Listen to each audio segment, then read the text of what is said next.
In the heart of a cold, gray prison yard, a pack of men locked their sights on their latest quarry, a quiet, unassuming black inmate whose unwavering stare and solitary nature painted him as perfect prey.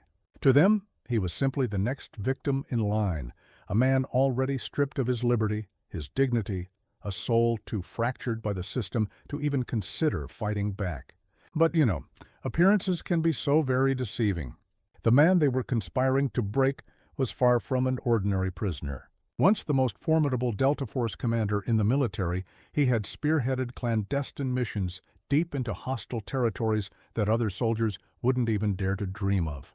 His hands were heavy with the memory of countless lives taken, each one a deliberate, cold calculation made in the service of his duty.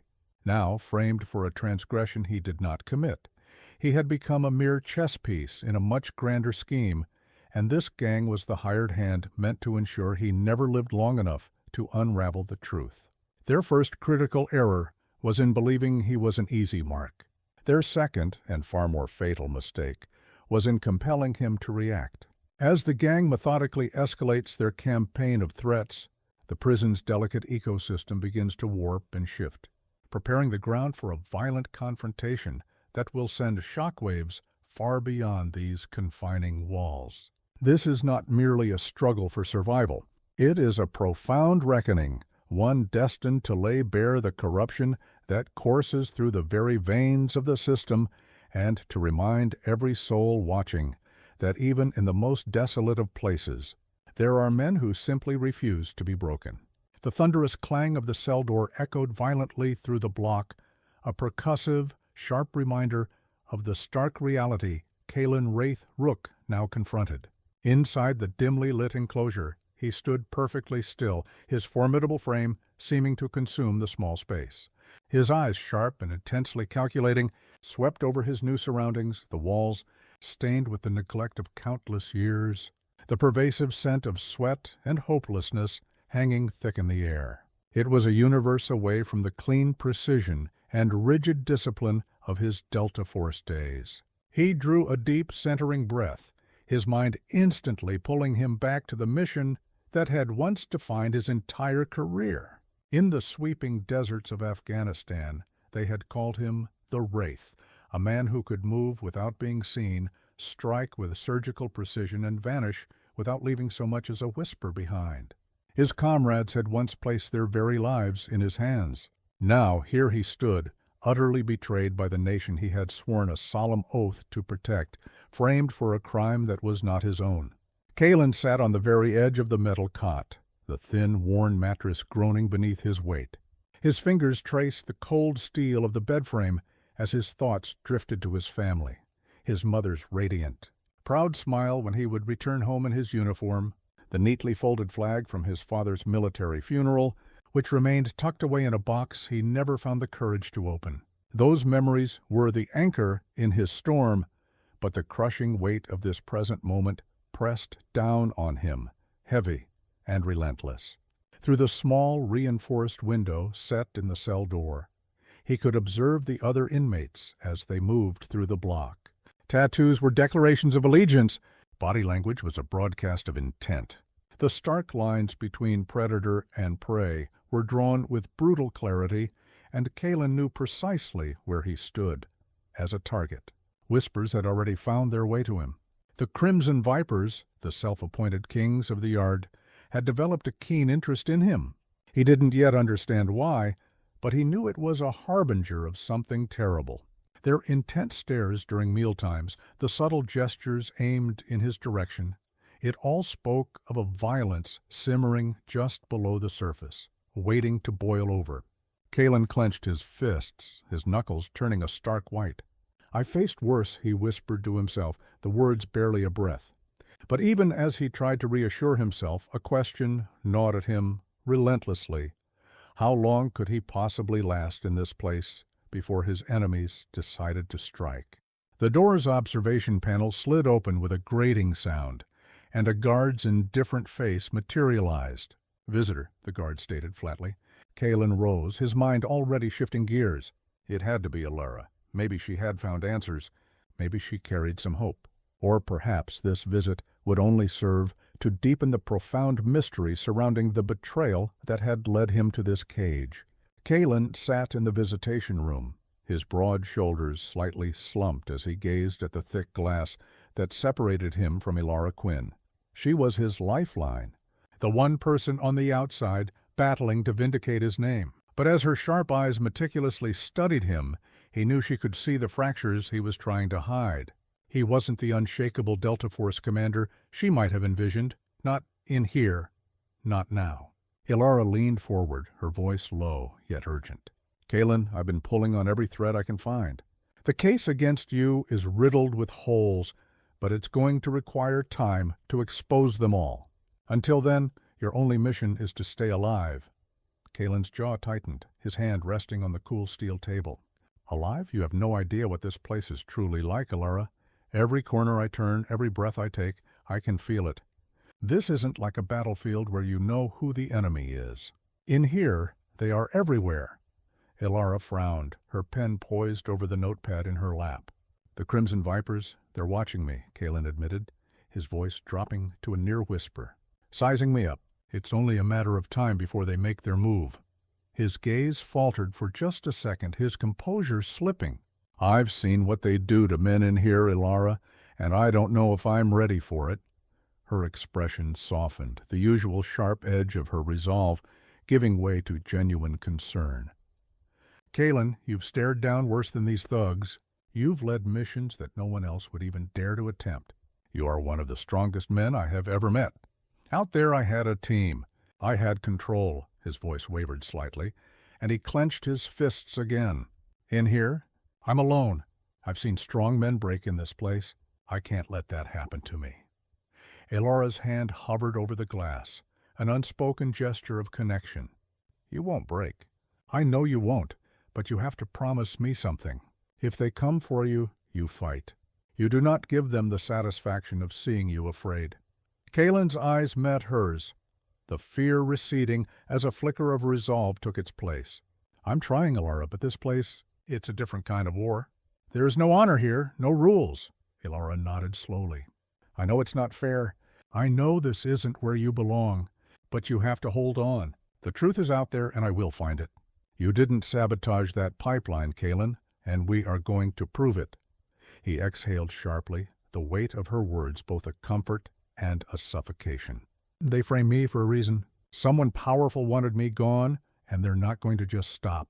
The Crimson Vipers, they're just the beginning. Elara leaned back, her gaze becoming steely. I'm already digging. The evidence they used against you, it doesn't add up.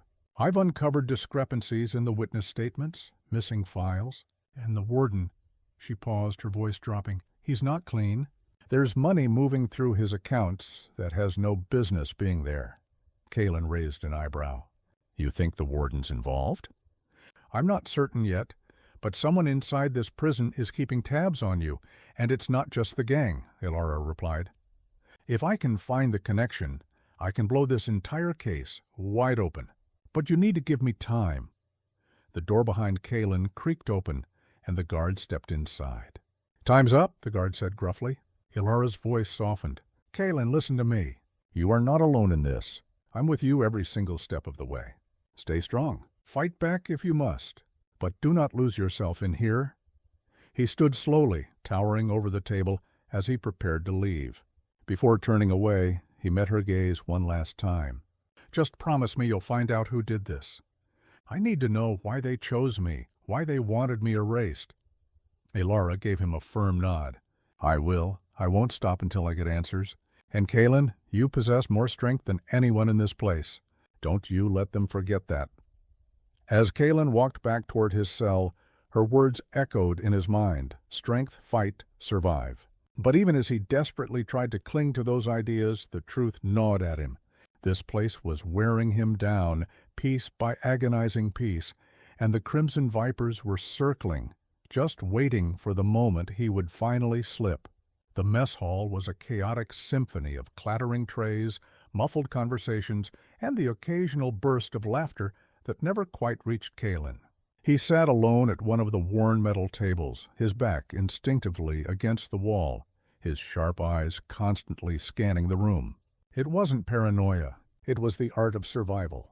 The Crimson Vipers were there, spread across several tables, their presence dominating the space like a pack of wolves asserting their territory. Their tattoos, a mix of snarling beasts and crude symbols, marked them as the apex predators of this concrete jungle. Kalen knew better than to underestimate them. Their leader, Silas Blaze Corbin, sat at the center, leaning back in his chair with a smug grin plastered across his face as he surveyed the room. Kalen focused on the tray before him.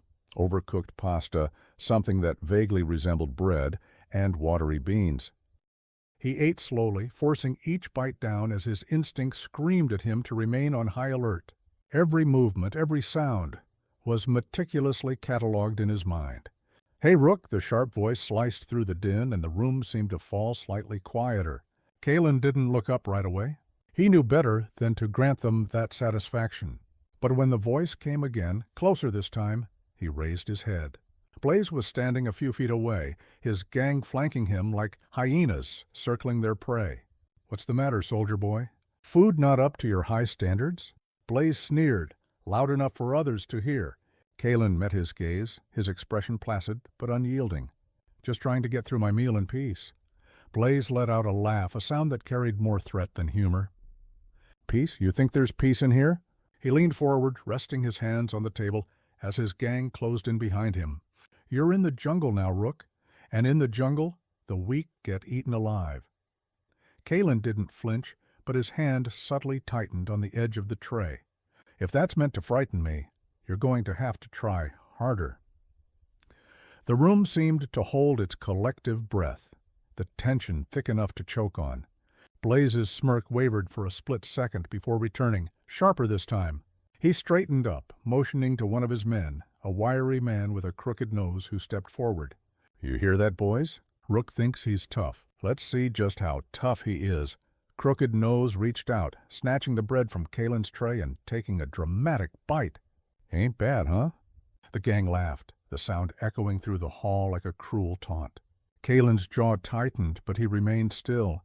He kept his gaze locked on Blaze. Blaze tilted his head, his voice dropping to something more venomous. "You know what I see when I look at you? A man who doesn't belong here. A man who thinks he's better than the rest of us." He spat the words out, his tone dripping with disdain. "But you're not better, Rook. You're just another piece of trash they tossed in here to rot." The words hit harder than Kalen expected, stirring the lingering doubts and fears he had been desperately trying to suppress. For a moment he felt the room closing in, the eyes of everyone watching, waiting for him to finally break. "You've got it wrong," Kalen said at last, his voice steady, despite the storm brewing inside him. "I'm not here to rot, and I'm not afraid of you." Blaze's smirk widened, but there was something darker in his eyes now, something dangerous. "Oh, you will be. Give it time." The gang laughed again, their voices grating like nails on a chalkboard. Blaze took a step back, his gaze never leaving Kalen. "Enjoy your meal, soldier boy, while you can." They moved away, their laughter and jeers lingering in the air. Kalen exhaled slowly, his grip on the tray loosening. He could feel the eyes of the other inmates on him, some curious, others pitying, a few amused. But he didn't care about their opinions. He cared about survival. He forced himself to finish his meal, each bite a deliberate act of defiance. He wouldn't let them see his fear, even if he felt it creeping up his spine. As he left the mess hall, he could feel their eyes following him, their laughter echoing in his ears. Blaze's words repeated in his mind, each one like a poison he couldn't shake. Give it time. Kalen knew time was not on his side. The Crimson Vipers weren't just testing him anymore.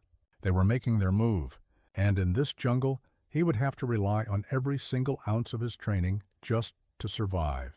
The fluorescent lights in the prison hallways flickered erratically as Kalen made his way back to his cell, the mess hall's lingering tension still hanging heavy in the air. He walked with a clear purpose, keeping his head forward and his stride steady, but his senses were acutely tuned to every sound. Behind him, footsteps echoed faintly, barely audible above the constant din of the prison. He knew they were coming. As he reached the cell block, the air seemed to grow heavier, colder. The usual cacophony of inmates shouting or laughing from their cells was muted, replaced by a quiet, unnerving anticipation. Kalen's eyes swept the area, cataloging the faces peering through bars, the eyes watching him with a mixture of curiosity and unease. They knew something he was about to discover. The ambush came with blinding speed. A sharp sound, a muffled thud of boots on the concrete floor, was his only warning before a wiry figure launched at him from the shadows. Kalen pivoted instinctively, deflecting the attack with his forearm.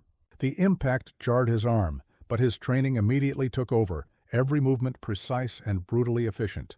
The first assailant, a lanky man with tattoos snaking up his neck, staggered back.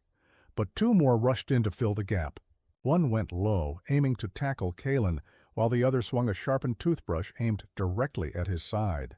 Kalen twisted, the makeshift weapon grazing his ribs but failing to connect. With a vicious elbow strike, he knocked the second man off balance, sending him crashing into the wall. The third assailant managed to grab him from behind, locking thick arms around his chest. But Kalen shifted his weight, slamming the man backward into the nearest cell bars. The clang echoed through the block, a sharp, metallic scream that drew more attention from the onlookers. "Come on, soldier boy," a voice snarled. Blaze stepped into view, his usual smirk replaced with a cruel, predatory grin. "Let's see if all that fancy military training can save you now." The gang swarmed him. Kalen's fists flew, every strike calculated, every movement designed to conserve precious energy. A solid punch to one attacker's jaw sent him sprawling, but another came at him with a shiv, slicing dangerously close to Kalen's arm. The blade nicked him, drawing a thin line of blood. Kalen didn't flinch. Pain was nothing new. "You think you're untouchable?" Blaze taunted, standing back while his men did the dirty work. "You're nothing in here. Just another dog waiting to be put down." Kalen didn't answer. Words wouldn't matter to men like this. Instead, he grabbed a chair left outside one of the cells and swung it with tremendous force, scattering the men like bowling pins. The sound of the impact reverberated, silencing the block for a fleeting moment. It seemed to be over. The attackers lay groaning on the floor, their bravado shattered. But Blaze stepped forward, slow and deliberate, cracking his knuckles. "You think that's it?" Blaze sneered. "This ain't over, Rook, not by a long shot." Before Kalen could respond, the sharp whistle of a guard's baton cut through the air. "Break it up!" A guard stormed into the scene, his baton raised as he glared at the group. Kalen didn't miss the brief, almost imperceptible glance the guard exchanged with Blaze, a flicker of something unspoken. "You," the guard barked at Kalen, pointing the baton at him. "Back to your cell, now." Kalen wiped the blood from his arm with the back of his hand, his breathing heavy but controlled. He didn't argue. Turning his back on Blaze, he started toward his cell, but he could feel the gang leader's eyes boring into him, his smirk a silent promise of more to come. As he reached the threshold of his cell, Blaze's voice echoed behind him. "We're just getting started, soldier boy. Sleep with one eye open." Kalen stepped inside, the cold steel door slamming shut behind him. His hands braced against the wall as the adrenaline began to ebb. He glanced at the thin cut on his arm, then at the pale reflection of himself in the small mirror above the sink. For the first time in years, he felt something unfamiliar: vulnerability. This wasn't the battlefield he was trained for. Out there, he had his team, his weapons, a mission. In here, he had nothing but his instincts and the ghosts of what he used to be. And men like Blaze were not going to stop until he was broken or dead. Kalen took a deep breath, pushing the fear aside. He couldn't afford to let it consume him. Not here, not now. In the distance, he could still hear Blaze's laughter, faint but haunting. The fight was over, but the war had just begun. The dim glow of the corridor lights seeped through the narrow slot in Kalen's cell door, casting faint, distorted shadows on the cold, cracked walls. He lay on the thin mattress, his body still tense from the earlier fight. The cut on his arm throbbed faintly, but it wasn't the pain that kept him awake. It was the voices. The Crimson Vipers were loud tonight, their taunts carrying through the silence like a cruel lullaby. "Better keep one eye open, soldier boy," one sneered from down the hall. The voice was sharp, grating, designed to crawl under his skin. Another voice chimed in, dripping with malice. "Don't matter how tough you are, Rook. You bleed just like the rest of us." Laughter echoed, bouncing off the walls in waves. They were relentless, testing him even now, when the bars separated them. Kalen turned onto his side, staring at the wall, his muscles coiled tight. Their words weren't just noise. They were a promise. He'd seen men in here crumble under less. Every taunt was a reminder that he was not invincible. His mind drifted back to the attack, the speed of it, the raw violence, the way Blaze had hung back, letting his men take the first swing while he watched like a predator, toying with its prey. They hadn't even been trying to kill him, not yet. It was a test, a warning. The real storm was still coming. Kalen's breath came slow and steady, but his chest felt heavy. This wasn't the battlefield he knew. There were no clear objectives, no comrades to cover his six. In the military, he'd been the Wraith, a name whispered with respect, even fear. But here, he was just another target. Another voice pierced the quiet. He stopped himself, swallowing hard. "You're what?" She pressed gently. "I'm tired," he admitted, his voice barely above a whisper. "I don't know how much more I can take." Elara's expression softened, and she pressed her palm against the plexiglass, as though trying to reach him. "Kalen, I need you to dig deep. For your mother. For yourself. You're not just fighting for survival. You're fighting for justice, for your name. Don't let them take that from you." He exhaled slowly, her words sinking in. "I'll try. That's all I can promise right now. I'll try." The guard appeared at the door, signaling the end of their visit. Elara stood, gathering her things quickly. "I'll be back in a couple of days with updates. Stay sharp, Kalen. You're not alone in this." Kalen rose, towering over the table, as he gave her a small nod. "Thanks, Elara, for everything." As she left, the weight of her promise hung heavily in the air. A week, 7 days. It felt like an eternity.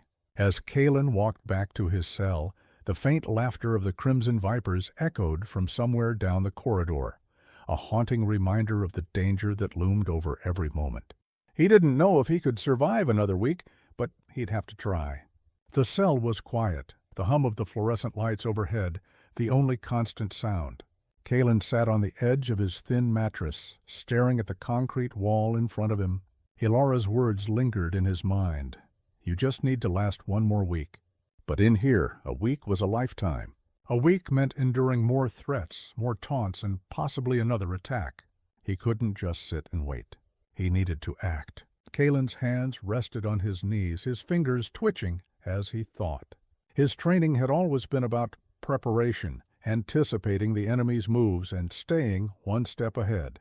And while he didn't have his gear or his team, he still had his instincts. Those instincts had kept him alive in deserts, jungles, and urban war zones.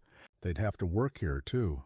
He rose from the bed and began to scan his small cell with fresh eyes. Every crack, every corner, every piece of his limited possessions was suddenly a resource. His gaze landed on the handle of his toothbrush. It wasn't much, but with a little effort, it could become something. He snapped the bristles off and began to grind the plastic end against the rough concrete floor. The repetitive motion was grounding, giving his restless hands something to do while his mind calculated. It wasn't just about having a weapon, it was about sending a message. If the Crimson Vipers came for him again, they needed to know he wouldn't go down without a fight. The next day, during the brief free time in the yard, Kalen moved with purpose. The open space was a dangerous place, filled with watchful eyes and simmering tensions. The Crimson Vipers stayed in their usual spot, Blaze's presence unmistakable, as he laughed with his gang, clearly enjoying the attention his dominance brought. Kalen kept his distance, moving toward the far corner of the yard where a cluster of older inmates lingered. They weren't part of any gang, just men who had learned how to survive by keeping their heads down and staying out of the way. He approached a wiry man with gray streaks in his beard who went by the name Jericho. Jericho was known for his connections, a man who could get things done without drawing too much attention. "Jericho," Kalen said quietly, nodding in greeting. The older man glanced up, his sharp eyes studying Kalen for a moment before he spoke. "You're the one the Vipers have their eyes on." Kalen nodded, his voice low. "I need some help. Something to even the odds." Jericho chuckled, a dry, humorless sound. "Evening the odds in this place is a tall order. What are you after?" Kalen hesitated, his mind racing. Metal, glass, something sharp? Anything you've got." Jericho raised an eyebrow. "You planning to take on Corbin's crew by yourself?" "Not planning on it," Kalen replied, "but I'm not planning on letting them take me out either." The older man's expression shifted slightly, a flicker of respect crossing his face. "You've got guts, I'll give you that. But guts don't count for much if you don't know the game. You bring heat on yourself, you bring heat on everyone. Keep that in mind," Kalen nodded. "I'm not looking to start a war. Just to survive." Jericho considered him for a long moment before finally sighing. "I'll see what I can do, but it won't come cheap." "I've got a couple of commissary items I can trade," Kalen said. "Cigarettes? Maybe some instant coffee." Jericho's lips twitched into a faint smirk. "That'll do. I'll have something for you by tomorrow." Back in his cell, Kalen resumed his preparations. The toothbrush shiv was coming together, the plastic now honed to a sharp point. He wrapped a strip of cloth from his pillowcase around the handle to make it easier to grip. It wasn't much, but it was better than nothing. He thought about Elara's promise, about the glimmer of hope she'd offered. A week? He could almost hear the Crimson Vipers laughing at the thought. To them, a week was more than enough time to finish him off. Kalen's mind shifted to his military days, the lessons drilled into him by years of training. He remembered his commanding officer's words during survival drills. Control what you can. Adapt to what you can't. He couldn't control the Crimson Vipers, but he could control his response. He couldn't rely on the guards to protect him, but he could make himself harder to target. As the lights dimmed for the night, signaling lockdown, Kalen sat on the edge of his bed, his weapon hidden under the mattress. He could hear the distant murmurs of the other inmates, the occasional shout or laugh echoing through the block. And then, as expected, the voices started. "Rook!" Blaze's voice rang out from down the corridor, loud and mocking. "Hope you're sleeping well, soldier boy. You're going to need your rest." Laughter followed, harsh and cruel. Kalen didn't respond. He sat still, his fists clenched, his mind focused. He couldn't let their words get to him. Not now, not when he was so close to the edge. Tomorrow, he'd have what he needed. Tomorrow, he'd be one step closer to surviving the week. But tonight, as the threats continued to echo through the dark, Kalen could only grit his teeth and remind himself.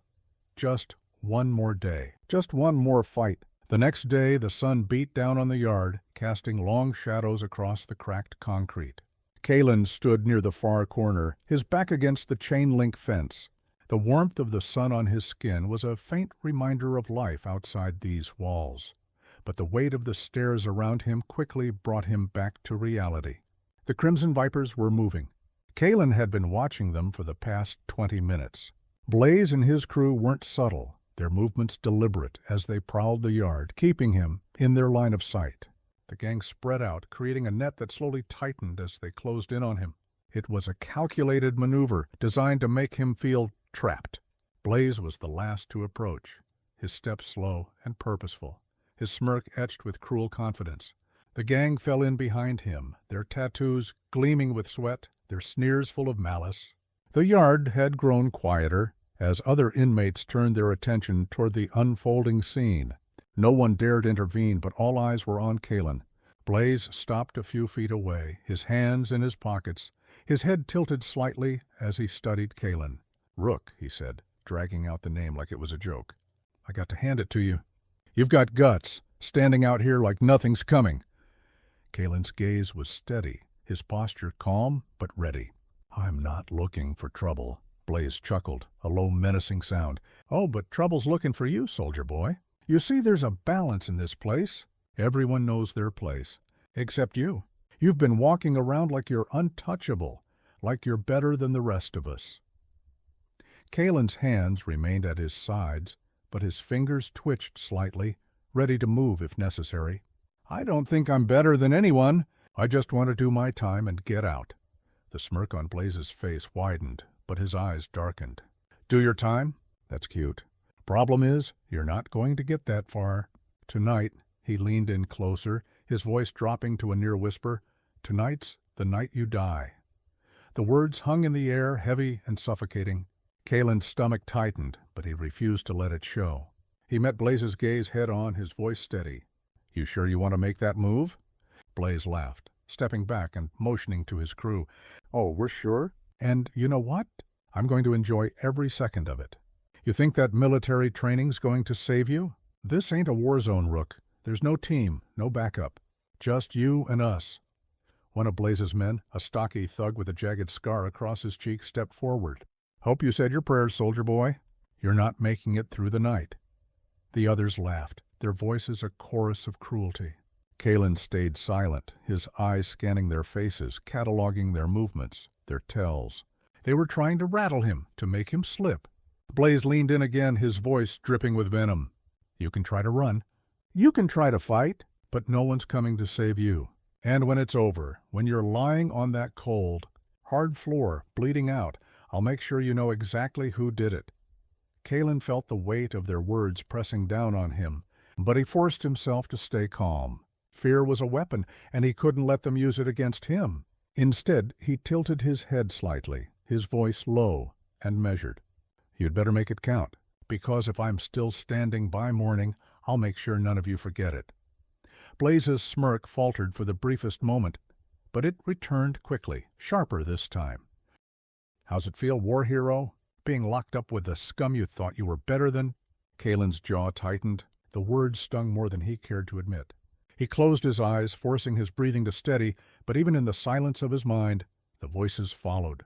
His own thoughts betrayed him, whispering fears he tried to bury. What if Elora couldn't clear his name? What if he didn't survive long enough to get out? What if the Crimson Vipers made good on their threats? No, he couldn't think like that. He wouldn't. Kalen sat up abruptly, the mattress creaking beneath him. His hands ran over his face, rough with stubble, before dropping to his lap. His heart beat heavily in his chest, but his mind clung to a single thread. He had to stay strong. Getting out of this prison wasn't just about survival. It was about justice. The people who framed him thought they could bury him here, silence him forever. They didn't realize they'd put him in a place where his instincts, his training would keep him alive. Leaning back against the wall, Kalen let his eyes roam over the small, cramped cell. He studied every detail, the scuffs on the floor, the peeling paint, the faint graffiti carved into the metal bed frame. This was his battleground now. His gaze landed on the narrow window high above the cell, its dirty glass offering only a sliver of the night sky. The faintest glimmer of stars peeked through, a cruel reminder of the world outside, a world he needed to return to. He thought of his mother's face, the way her hands trembled when she hugged him before the trial, the tears she tried to hide when the guilty verdict was read. He thought of Elora, her sharp determination, her promise to uncover the truth. They were counting on him to survive, to hold on long enough for justice to find him. Another voice from the cells broke the stillness. "Rook, time's running out." Kalen exhaled sharply, gripping the edge of the bed frame until his knuckles turned white. Fear coiled in his stomach, but he didn't let it show. He couldn't afford to. The men taunting him, the ones circling like sharks, they wanted to see him break. Not tonight, not ever. He forced himself to lie back down, his head resting on the thin pillow. The voices continued, a relentless tide of hatred and malice, but he let them fade into the background. His focus turned inward, his thoughts sharpening like the edge of a blade. The Crimson Vipers wanted him afraid. They wanted him broken before they struck again. But Kalen wouldn't give them that satisfaction. As his breathing steadied and his eyes drifted closed, he made a silent vow. He would survive this place. He would outlast the threats, the violence, the fear, and when the time came, he would expose the truth about the Crimson Vipers, about the Warden, about the people who thought they could destroy him. Kalen Rook was not a man to be underestimated. And if the voices in the dark thought otherwise, they would learn soon enough. The next morning, Kalen sat in the visitation room, his broad shoulders slumped slightly as the tension of the last few nights weighed heavily on him. The pale fluorescent lights above cast a harsh glow, reflecting off the scratched plexiglass that separated him from Elora Quinn.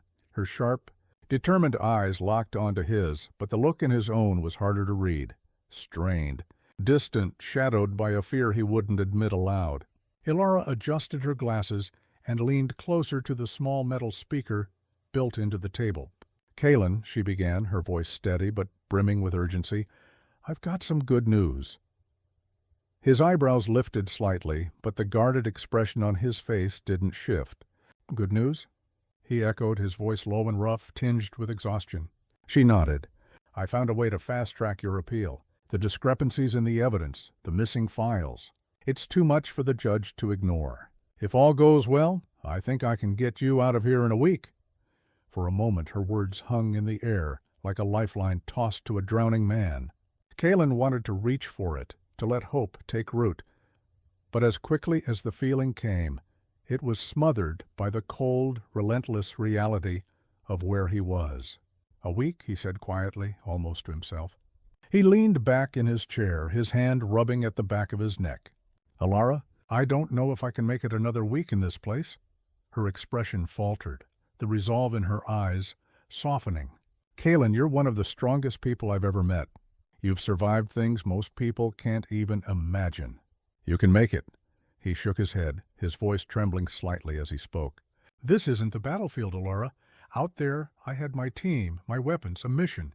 In here," he paused, his hand gesturing to the walls around them, "in here, it's just me. And every second, every minute, I'm waiting for the next hit to come. They're not going to stop until they break me."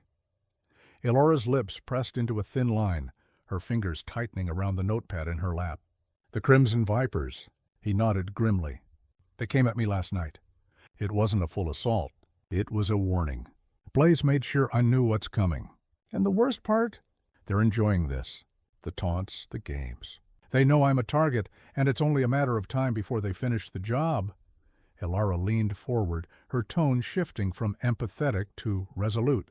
"Listen to me, Kalen. I know it's hell in here, but you're stronger than them. You've faced worse, and you've come out the other side. You just have to hold on a little longer. I'm working around the clock to get you out." Kalen's gaze dropped to the table, his hands clasped tightly together. "And what happens if they get to me before then? What if all this work you're doing is for nothing because I didn't make it to the end?" His voice cracked slightly, a rare moment of vulnerability slipping through. Alara hesitated, searching for the right words.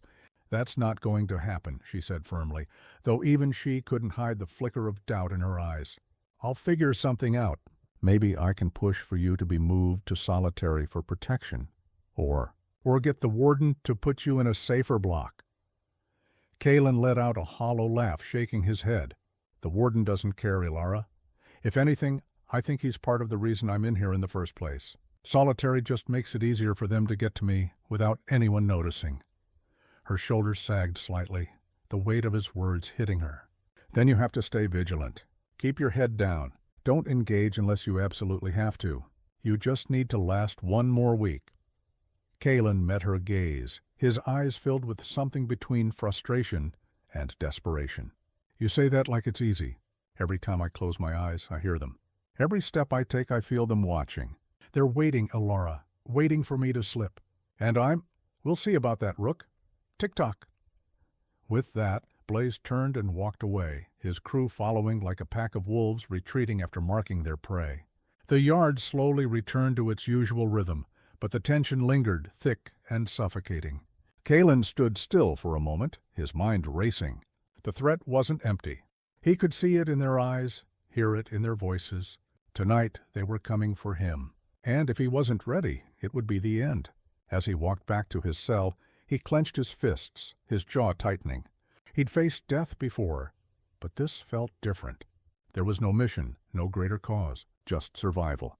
Reaching his cell, he sat on the edge of his bed, pulling the makeshift shiv from under the mattress.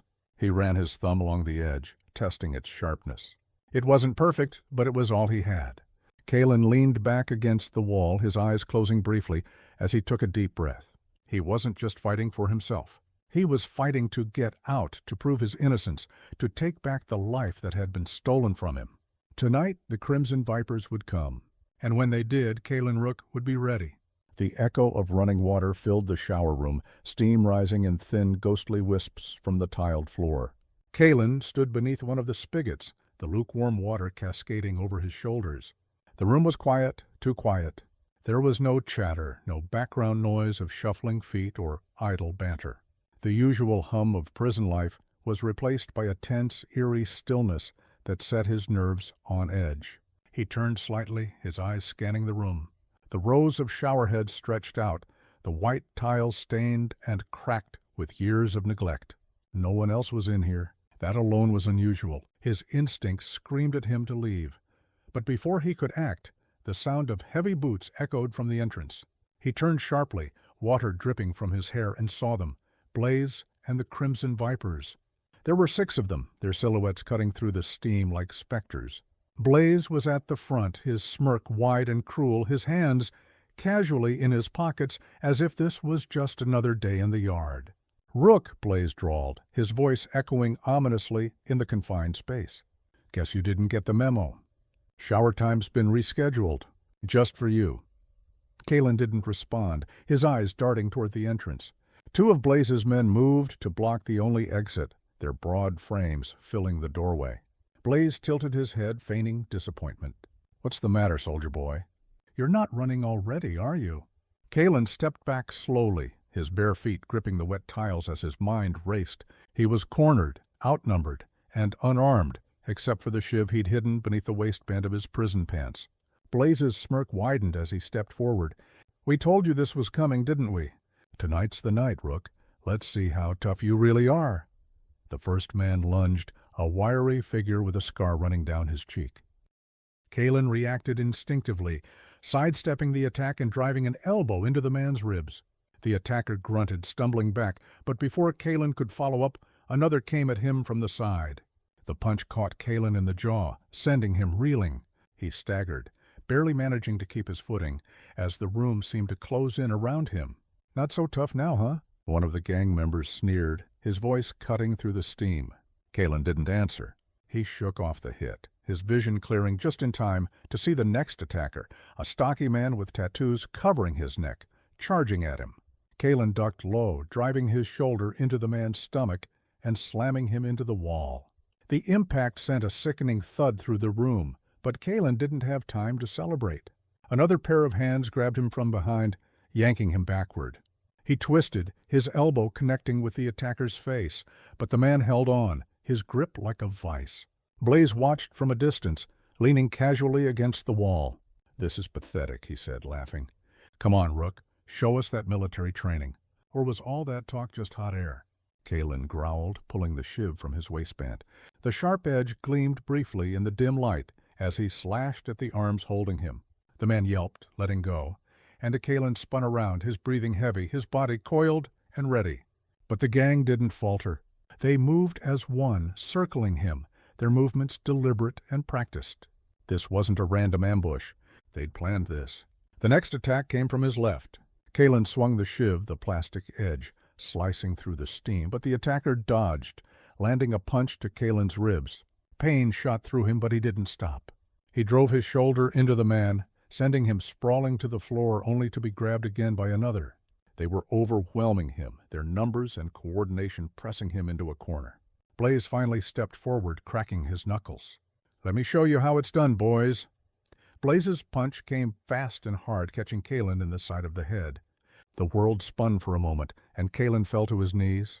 The taste of blood filled his mouth, and he struggled to breathe as the gang closed in, their laughter echoing around him. "Looks like the great Kalen Rook isn't so great after all," Blaze taunted, grabbing a handful of Kalen's hair and pulling his head back. "Any last words, soldier boy?" Kalen's grip tightened on the shiv. His body ached, his vision blurred, but he wasn't done yet. With a surge of strength, he swung upward, the blade slicing across Blaze's forearm. Blaze howled, stumbling back and clutching his arm. The gang froze for a moment, the shock of seeing their leader injured breaking their momentum. Kalen used the opening to scramble to his feet, his chest heaving as he faced them. His odds were slim, but he wasn't going down without a fight. "Finish him!" Blaze roared, his voice filled with rage.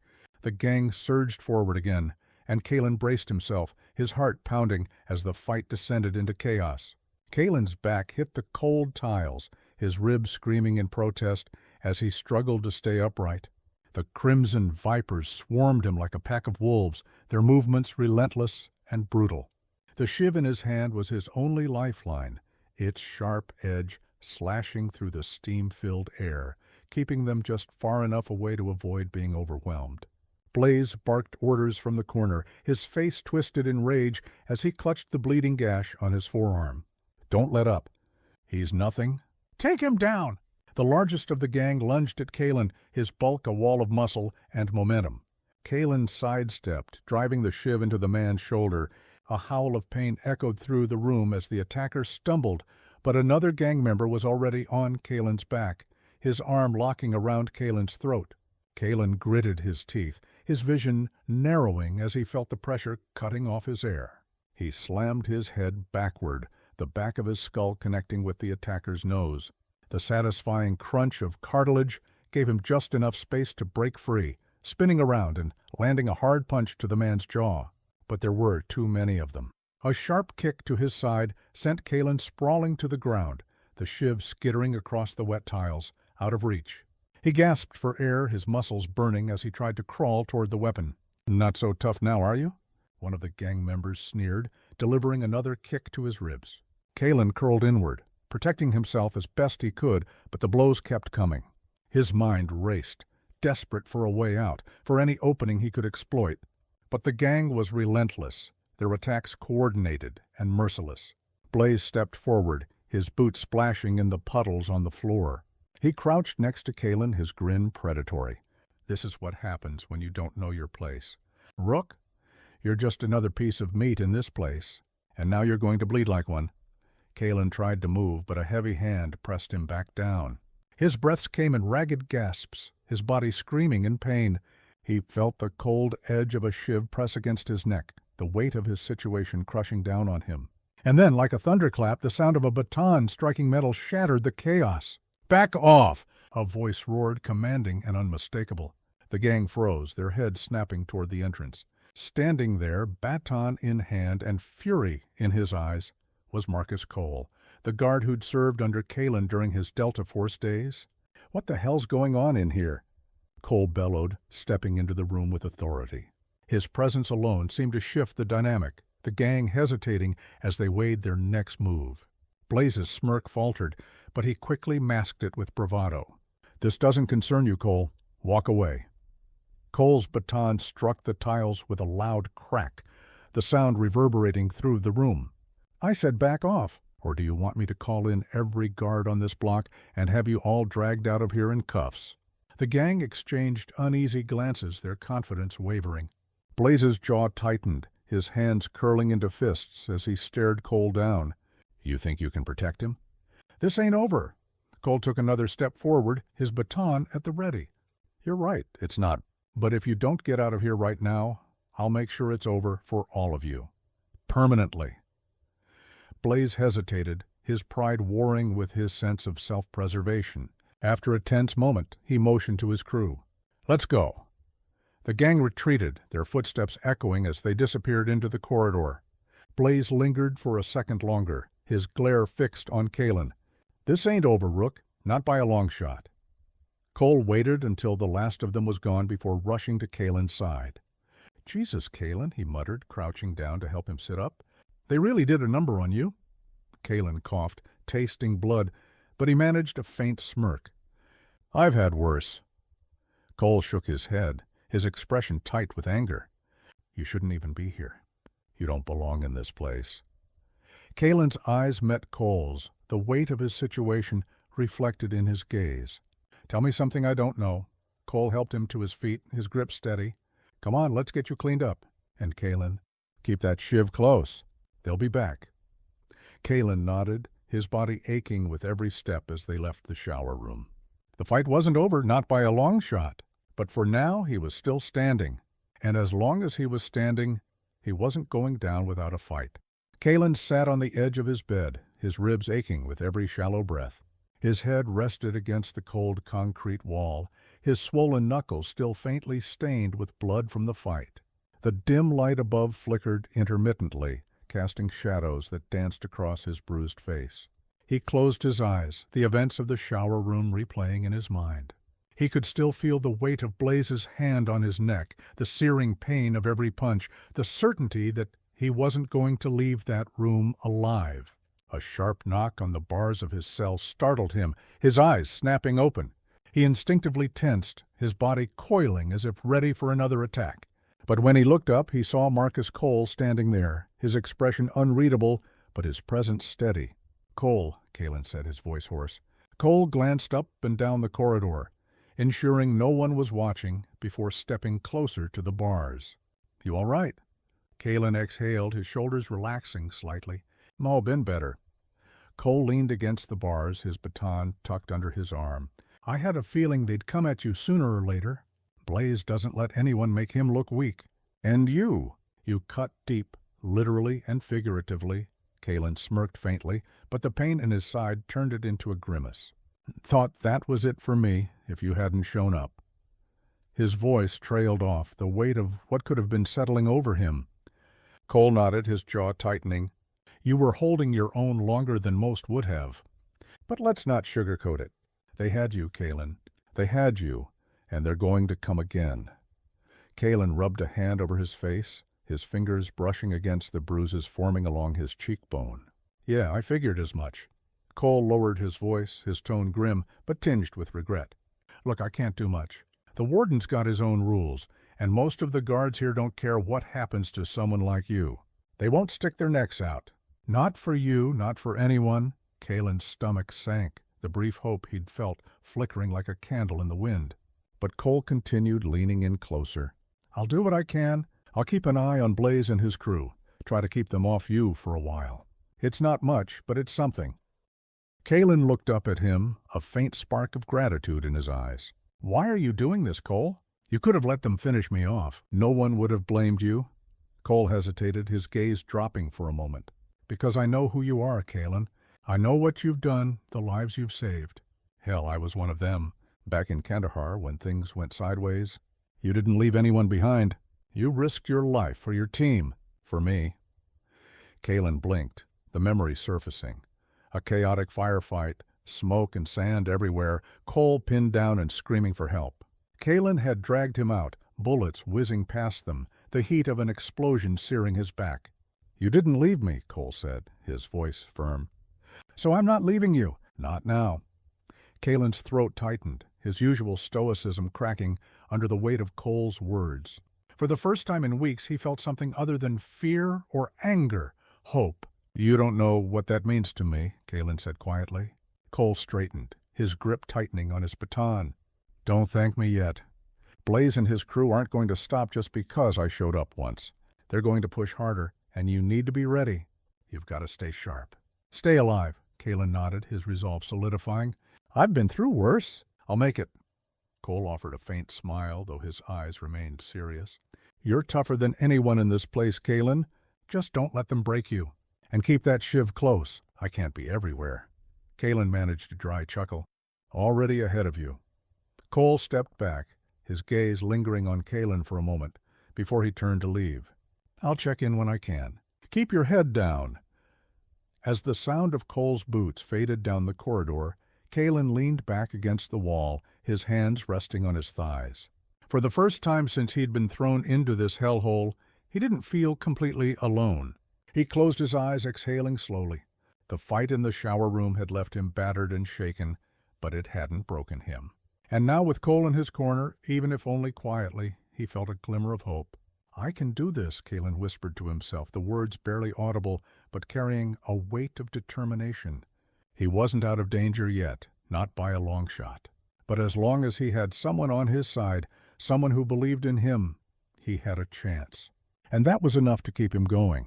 Kalen sat in the same cold chair in the visitation room, the scratched plexiglass separating him from Ilara once again. The sound of the door slamming shut behind him made his heart sink. He didn't know why, but something about the way she avoided meeting his gaze immediately told him this wasn't going to be the good news he desperately needed. Ilara adjusted her glasses, her fingers fidgeting with the edge of the notepad in her lap. She looked tired, worn thin by the battle she was fighting for him outside these walls.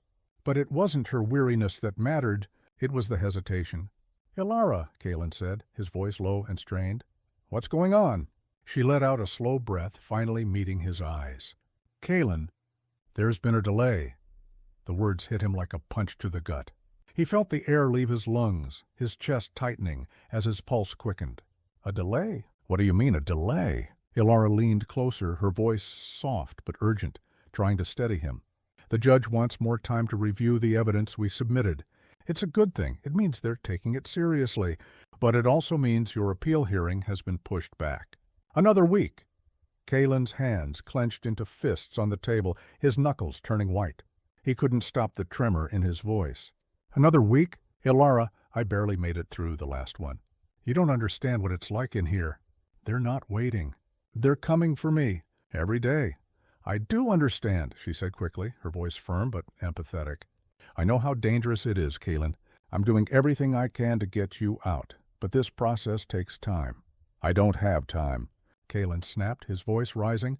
The guard standing near the door shifted slightly, eyeing them, but Kalen forced himself to lower his tone. Ilara, they're not going to stop. Blaze and his crew, they've already come after me twice. I barely walked away last time, and that was because someone intervened. If they come at me again... He trailed off, shaking his head, his jaw tight. Ilara's eyes softened, guilt flickering across her face. I know, Kalen. I know this is unfair, and I hate that you're in this situation. But this is the only way to clear your name. If I push too hard, if I cut corners, they'll shut it down. We'll lose everything. Kalen exhaled sharply, leaning back in his chair, his hands running over his face. He could feel the panic clawing at him, the walls of the room seeming to close in. Another week, he muttered to himself, his voice barely audible. I don't know if I can do it, Ilara. I don't know if I can survive another week. Ilara reached her hand toward the glass, her palm pressed flat against it. It was a small, futile gesture, but it carried a weight of reassurance. Listen to me, Kalen. You've survived things that would have killed most people. You've been through hell before, and you came out stronger. I know you're scared. I would be too. But you can get through this. You have to. Kalen's eyes met hers, a mix of fear and frustration swirling within them. You're not the one who has to watch your back every second. You're not the one who has to fight off 6 guys in a shower room just to stay alive. I'm doing everything I can, Ilara, but it's not enough. I'm not enough. Her voice softened, the intensity in her gaze unwavering. You're enough, Kalen. You're stronger than they are, and you're not alone. You have me. You have Cole. You're not fighting this alone. Kalen's laugh was bitter, his head shaking slightly. Cole can't watch me all the time. He's already risking enough just checking in on me. And you. You're out there, not in here. You don't know what it's like to feel like every shadow is someone waiting to kill you. Ilara hesitated, her lips pressing into a thin line. You're right. I don't know what it's like, but I do know what it's like to fight for something that seems impossible. I know what it's like to feel like the whole world is against you. And I know what it's like to come out the other side. Kalen swallowed hard, his throat dry. Another week, he said again, his voice heavy with resignation. Ilara nodded slowly. 1 more week, Kalen. That's all I'm asking.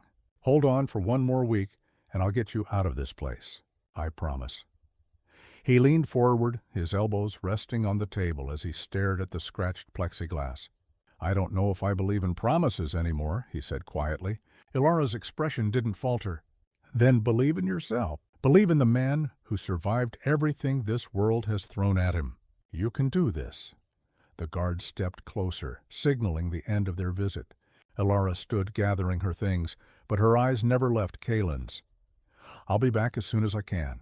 Stay sharp. Stay alive. Kalen nodded faintly, watching as she left the room. The door closed with a loud clang, leaving him alone with his thoughts. Another week. The words echoed in his mind as he walked back to his cell, his legs feeling heavier with every step. The threats, the fear, the violence, they would all be waiting for him. But somehow he had to endure, because if he didn't, the truth about who framed him would die with him. Kalen sat in his cell, his mind racing as he stared at the makeshift shiv he'd crafted days ago. His body still ached from the beatings, and his ribs throbbed with every shallow breath. But the physical pain was nothing compared to the mental weight crushing him. Waiting for the Crimson Vipers to strike again wasn't survival. It was suicide. He needed to do something different, something bold. If he was going to last another week, he couldn't just play defense anymore. He had to take the fight to them. The next day in the yard, Kalen scanned the crowd, his sharp eyes seeking an opportunity. The Crimson Vipers weren't the only power players in the prison. The gangs didn't mix, each carving out their territory like feuding kingdoms. But he knew that alliances were sometimes formed out of necessity. Kalen's attention settled on a group near the far fence, the Scorpions. They were smaller in number, mostly black and Latino men who kept to themselves, but were known to hold their own when pushed. Their leader, Dante Vega, was a wiry man with tattoos snaking up his arms and a reputation for pragmatism. Kalen approached slowly, his every movement deliberate to avoid drawing unwanted attention. As he neared, a couple of Scorpions stiffened, their hands twitching toward their makeshift weapons. "I'm not here to start anything," Kalen said evenly, his voice calm but firm. Dante glanced up from where he sat on a makeshift bench, his dark eyes narrowing as he studied Kalen. "Then why are you here?" Kalen stopped a few feet away, keeping his posture neutral but strong. "I need help, and I'm willing to pay for it," Dante smirked, leaning back. "Help from us? You know how this works, Rook. If you're asking for help, you're bringing your problems to my doorstep." "Why would I want that?" "Because I'm not looking for a free handout," Kalen replied, his voice low but steady. "I know you don't like the Crimson Vipers. You and I both know they think they run this place. I can give you an opening to hit back." The men around Dante exchanged glances, murmuring among themselves. Dante raised a hand, silencing them. "You want us to go to war with Blaze and his crew?" "You think we're stupid?" Kalen shook his head. "Not war, just a statement. They've been coming after me, and I know they're not going to stop. But they're not untouchable. I just need a little backup to take a few of them out of play. Send a message." Dante tilted his head, considering. "And what do we get out of this?" "I'll owe you," Kalen said simply. "You give me protection, and I'll make it worth your while. Commissary trades, intel, whatever you need." Dante's smirk returned, but there was a hint of respect in his gaze now. "You've got guts, I'll give you that. But guts don't always pay off in here." "They do when they're backed by results," Kalen countered. "I've taken hits before, but I'm still standing. If you help me take a few of them down, it'll show everyone in this yard that the Crimson Vipers aren't invincible. That's worth more than commissary." Dante leaned forward, his elbows resting on his knees as he locked eyes with Kalen. The yard was buzzing around them, but in that moment it felt like the world had narrowed to just the two of them. "Okay," Dante said finally. "You've got yourself a deal. But if this goes sideways, you're on your own. Got it?" "Got it," Kalen said, his tone unwavering. That night the plan went into motion. Dante had tipped him off to a weak link in the Crimson Vipers, a younger member named Finn who often broke off from the group after lights out to sneak contraband through the cell blocks. Kalen waited in the shadows near the corridor, his shiv hidden in the sleeve of his shirt. The faint hum of the overhead lights was the only sound as he watched Finn's wiry frame approach, his steps light and casual. Kalen stepped out, blocking his path. Finn froze, his eyes widening. "What the hell do you want?" "To send a message," Kalen said coldly. Finn's hand darted to his waistband, but Kalen was faster. He lunged forward, slamming Finn against the wall and pressing the shiv to his neck. "You tell Blaze this stops now," Kalen growled. "He comes at me again, and I'll make sure he's next. You got that?" Finn swallowed hard, his breath coming in shallow gasps. "You're dead, Rook. You don't scare us." Kalen pressed the shiv harder, his voice dropping to a deadly whisper. "You sure about that? Because I've got nothing to lose, and I promise you I'll take as many of you with me as I can. Now go." He stepped back, letting Finn stumble away, his face pale and his confidence shattered. From the shadows Dante emerged, nodding approvingly. "Not bad, Rook. Not bad at all." Kalen didn't respond, his eyes fixed on the empty corridor ahead. The Crimson Vipers would come for him again. He knew that. But now he wasn't just waiting for them. He was ready to fight back. Kalen stood in the dim, damp hallway near the laundry room, his back pressed against the cold concrete wall. The faint sound of machines whirring in the background did nothing to ease the tension. He wasn't alone. Dante and 3 other Scorpions flanked him, their expressions grim and determined. They knew what was coming. "They're bringing everyone," Dante murmured, his voice barely above a whisper. "I'll wait, was. You sure you want to do this here?" Guards aren't going to step in if things get ugly. Kalen's jaw tightened, his eyes scanning the empty corridor ahead. I don't have a choice. If we don't stop them now, they'll keep coming. They'll take me apart piece by piece until there's nothing left. Dante nodded, his lips pressing into a thin line. All right, but if we're doing this, we do it right. No mercy. The sound of heavy boots echoed from the far end of the hallway, growing louder with each step. Blaze's voice carried through the air, sharp and mocking. Rook, you hiding back here like a rat? Thought you were tougher than that. Kalen took a deep breath, steadying himself. He felt the weight of the shiv tucked into his waistband and the tension coiling in his muscles. This wasn't just about survival anymore. This was about ending the threat for good. Blaze appeared first, his smirk wide and cruel, flanked by 8 of his men. Their eyes gleamed with malice, their hands clutching makeshift weapons, pipes, shivs, and broken broom handles, sharpened to points. Well, well, Blaze drawled, stopping a few feet away. Look who decided to bring friends. Cute, but it won't save you. Kalen stepped forward, his voice cold and steady. This ends here, Blaze. You come at me again, and none of you are walking out of here. Blaze's smirk twisted into a sneer. Big talk for a dead man. The fight erupted without warning. One of Blaze's men lunged, swinging a pipe aimed at Kalen's head. Kalen ducked, the metal whistling past his ear, and countered with a hard punch to the man's gut. The attacker doubled over, and Kalen followed up with a knee to his face, sending him crashing to the ground. The hallway exploded into chaos as the two groups clashed. The confined space amplified the grunts, yells, and sickening thuds of fists and weapons connecting with flesh. Dante tackled one of the Crimson Vipers, slamming him into the wall and driving a shiv into his shoulder. Another Scorpion grappled with 2 attackers at once, his fists flying in quick, brutal succession. Kalen turned just in time to block a wild swing from Blaze. Their eyes met, and for a moment the chaos around them seemed to fade. Blaze's grin was gone, replaced by pure rage. You're done, Rook, Blaze snarled, lunging again. Kalen sidestepped, grabbing Blaze's arm and twisting it hard. The gang leader grunted in pain, but he used his free hand to drive a fist into Kalen's ribs. Kalen stumbled back, his breath hitching, but he recovered quickly, slashing at Blaze with his shiv. The blade caught Blaze's forearm, drawing a deep gash. Blaze roared, staggering back as blood dripped onto the floor. The fight raged on around them. Kalen caught glimpses of the Scorpions holding their own, their movements precise and ruthless. But the Crimson Vipers weren't backing down. For every man that fell, another surged forward, their attacks fueled by desperation and hatred.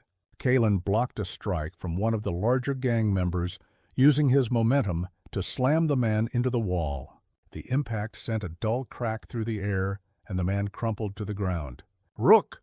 Blaze roared, charging at him again. Kalen braced himself, their bodies colliding in a brutal grapple. Blaze swung wildly, his fists connecting with Kalen's side and jaw, but Kalen fought back with equal ferocity. He drove his elbow into Blaze's face, then followed up with a knee to his stomach. Blaze staggered, blood streaming from his nose, but he didn't go down. He grabbed a pipe from the floor, swinging it with all his strength.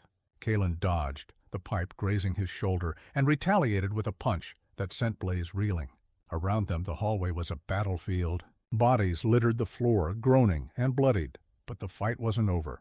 The Crimson Vipers were relentless, their attacks growing more frantic as their numbers dwindled.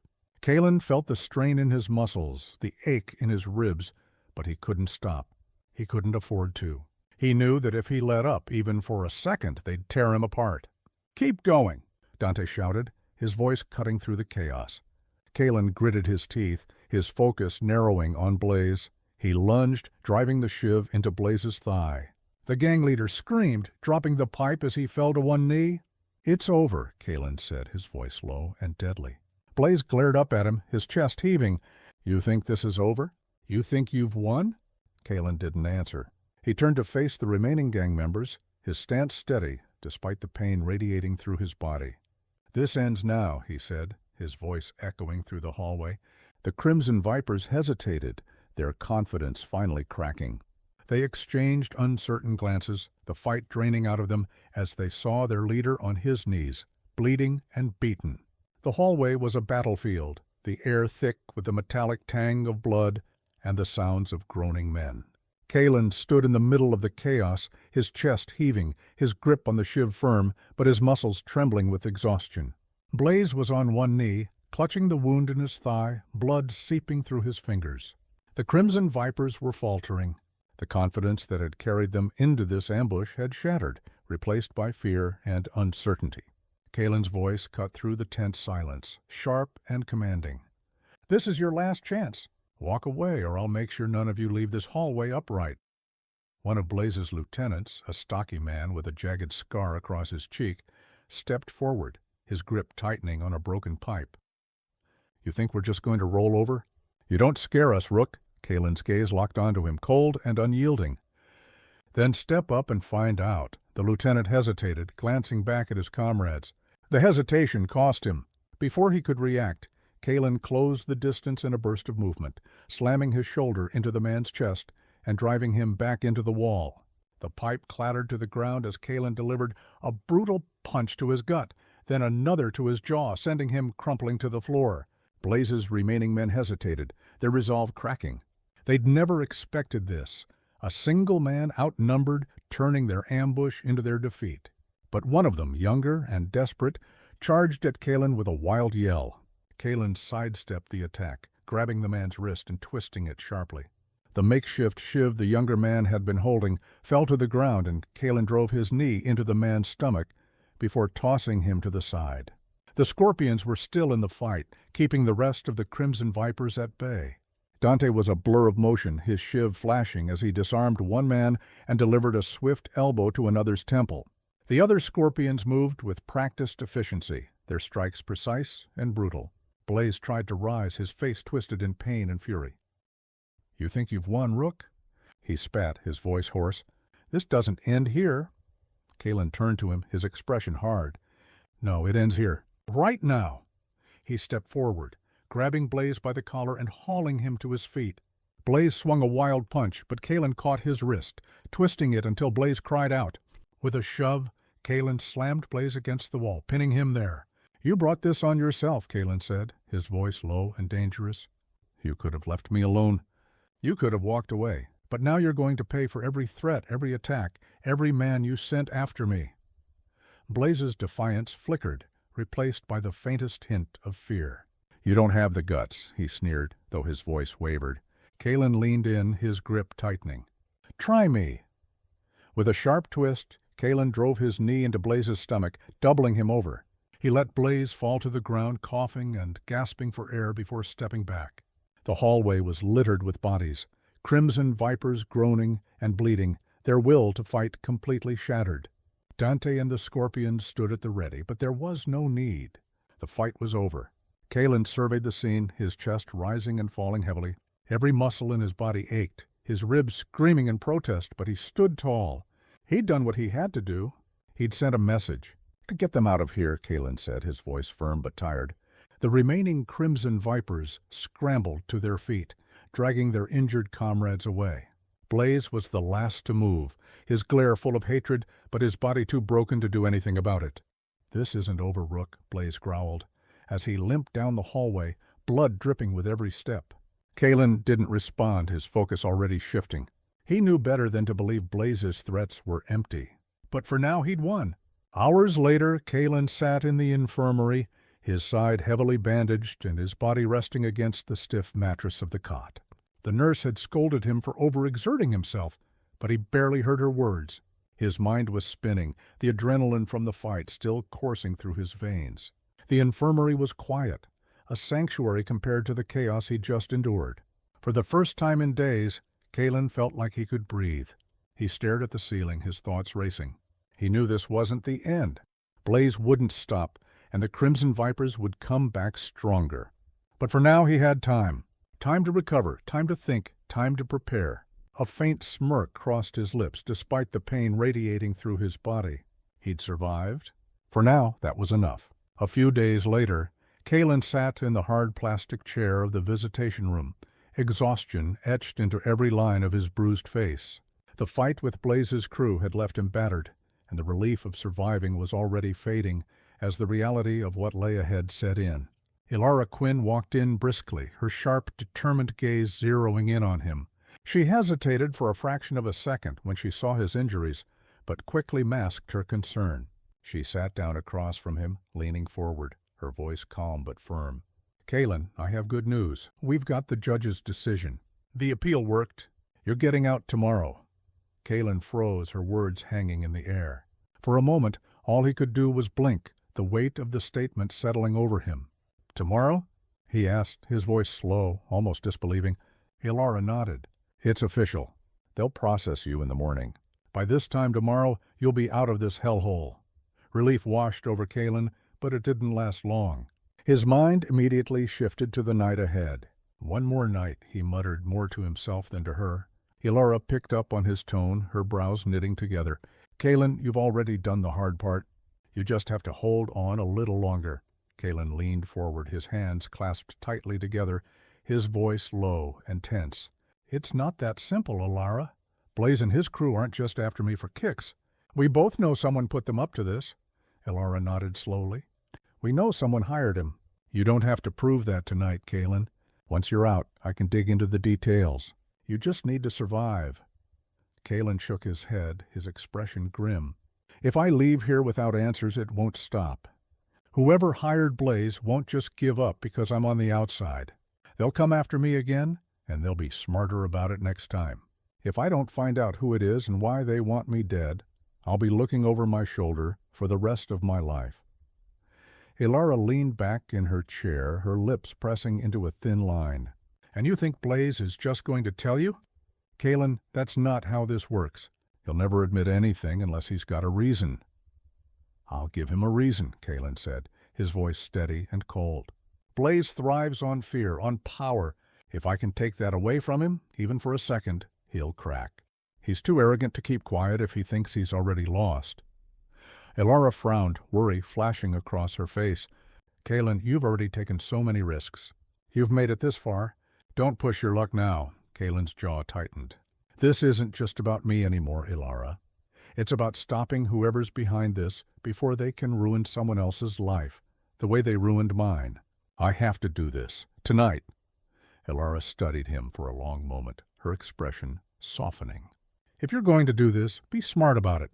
You've already proven you can handle Blaze and his crew, but you're not invincible, Kalen. If something goes wrong—" "It won't," he said quickly, cutting her off. "I can't afford for it to go wrong." The guard stepped forward, signaling the end of their visit. Ilara hesitated, then pressed her palm flat against the glass, her voice steady despite the emotion in her eyes. "Stay sharp, Kalen. You're almost there." Kalen nodded, his hand brushing against the glass. "Thanks, Ilara, for everything." As he was escorted back to his cell, Kalen's mind raced. Blaze wasn't just a threat. He was a key. If Kalen could corner him, break him, and get him to admit who had put the hit out, it would change everything. He had one night left in this hellhole, and he wasn't going to waste it waiting for another attack. Tonight he was going to take control. The air in the utility corridor was thick and stale, the faint hum of the overhead lights doing little to mask the oppressive silence. This part of the prison was rarely used at night, a perfect place for what Kalen needed to do. He stood in the shadows near the far wall, his back pressed against the cold concrete. Every nerve in his body was on edge, his muscles tense and ready for what was about to unfold. Blaze was alone, just as Kalen had planned. The gang leader sauntered into the corridor, his swagger as confident as ever, despite the visible limp from the gash Kalen had left in his thigh during their last encounter. Blaze glanced over his shoulder, clearly unaware that he was being watched, his usual smirk plastered across his face. Kalen stepped out of the shadows, his voice cold and sharp. "Looking for someone, Blaze?" Blaze froze, his body going rigid. He turned slowly, his eyes narrowing as they locked onto Kalen. For the first time, there was a flicker of something other than confidence in his gaze. "Rook," he said, forcing a sneer. "Didn't think you had it in you to come looking for me." Kalen didn't respond immediately. He took a step closer, his movements deliberate and controlled, the tension between them crackling like static electricity. "You and I need to talk," Kalen said, his tone low and dangerous. Blaze snorted, though his bravado seemed thinner now. "Talk? That's not really your style, is it? Thought you'd rather throw punches than words." Kalen's lips twitched into a humorless smile. "We'll get there." Before Blaze could react, Kalen closed the distance between them, his fist connecting with Blaze's jaw in a brutal, precise strike. The gang leader staggered back, his hand flying to his face as a snarl escaped his lips. "You think you can intimidate me?" Blaze spat, blood trickling from the corner of his mouth. "You've got nothing on me, Rook." Kalen grabbed him by the collar, slamming him into the wall with enough force to make the plaster crack. "Wrong. I've got everything on you. You're a thug, Blaze, and I've fought men 100 times tougher than you. Now, tell me who hired you." Blaze's sneer faltered, replaced by a flicker of panic that he quickly masked with anger. "You're delusional. No one hired me. This is personal." Kalen slammed him into the wall again, harder this time. "Don't lie to me. I've seen your type before. Arrogant, overconfident, but you're not stupid. You wouldn't risk coming after me unless someone was paying you to do it." Blaze let out a strained laugh, though it sounded more desperate than amused. "And what if I don't feel like talking?" Kalen's fist crashed into Blaze's stomach, doubling him over. Blaze coughed violently, the air rushing out of his lungs as he struggled to stay upright. Kalen grabbed him by the back of the neck, forcing him to stand. "You're going to talk," Kalen growled, his voice a dangerous whisper, "because if you don't, I'll make sure you're unrecognizable by the time I'm done with you." Blaze glared at him, his defiance wavering as he wiped the blood from his mouth. "You don't scare me," he muttered, though his voice shook ever so slightly. Kalen's fist connected with Blaze's ribs, the sickening crunch echoing in the corridor. Blaze cried out, his bravado crumbling as he clutched his side. Kalen leaned in close, his voice cold and steady. "Now let's try this again. Who hired you?" Blaze's eyes darted around the corridor as though searching for an escape, but there was none. His breaths came in shallow gasps, and for the first time, genuine fear crossed his face. All right. He spat, his words laced with pain. "I'll talk." Kalen released his grip slightly, giving Blaze just enough room to breathe. "I'm listening." Blaze's voice was shaky, his tough guy facade completely gone. It was a man named Croft, big-shot businessman. Wanted you out of the way. Said you were a problem, that you knew too much about some deal he was trying to close." Kalen's eyes narrowed. "Croft? What's his full name?" "Julian Croft," Blaze said quickly, desperation creeping into his tone. "That's all I know, I swear. He paid me and my crew to make your life hell. Said we'd get a bonus if we finished you off." Kalen's jaw clenched, his grip tightening on Blaze's collar. "And what about the evidence? Did Croft plant it to frame me?" Blaze nodded frantically. "Yeah, he said he had connections, people in the system who owed him favors. That's how he got you thrown in here." Kalen stared at him for a long moment, his mind racing as the pieces began to fall into place. He finally let go, shoving Blaze to the ground. "You've got one chance to walk away from this, Blaze. Stay out of my way, or I'll finish what I started." Blaze scrambled to his feet, his face pale and bloodied. He didn't say another word as he stumbled out of the corridor, leaving Kalen alone in the silence. Kalen took a deep breath, his fist still clenched. He finally had a name, a starting point. Tomorrow, when he walked out of this prison, he'd be ready to take the fight to the people who had tried to destroy him. But first, he had to survive the night. Kalen sat on the edge of his cot in his dimly lit cell, his back against the cold concrete wall. The corridor outside was eerily quiet, the usual hum of nighttime noise reduced to an oppressive silence. The faint ache in his knuckles and ribs reminded him of his encounter with Blaze, but it wasn't the pain keeping him awake.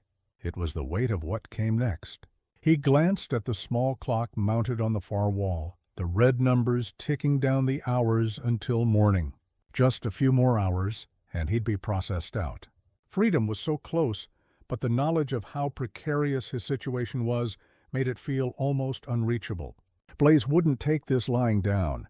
The Crimson Vipers weren't the type to let someone get the better of them without retaliation. Kalen let out a slow breath, his fists clenching and unclenching at his sides. The name Julian Croft echoed in his mind, a grim reminder of the bigger fight waiting for him outside these walls. But first, he had to make it through the night. Footsteps broke the silence outside his cell, heavy, deliberate, and getting closer. Kalen tensed, his muscles coiling as he listened. It wasn't a guard's lazy stroll. It was something else, something purposeful. He rose to his feet, his eyes fixed on the shadow creeping along the floor just beyond the bars. The figure stopped in front of his cell, and Kalen's chest tightened as Blaze appeared, his face still bruised and bloodied from their earlier encounter. Behind him were 3 other Crimson Vipers, their expressions hard and unforgiving. One held a shiv, another clutched a jagged piece of metal, and the third carried what looked like a pipe. They didn't bother with pretense this time.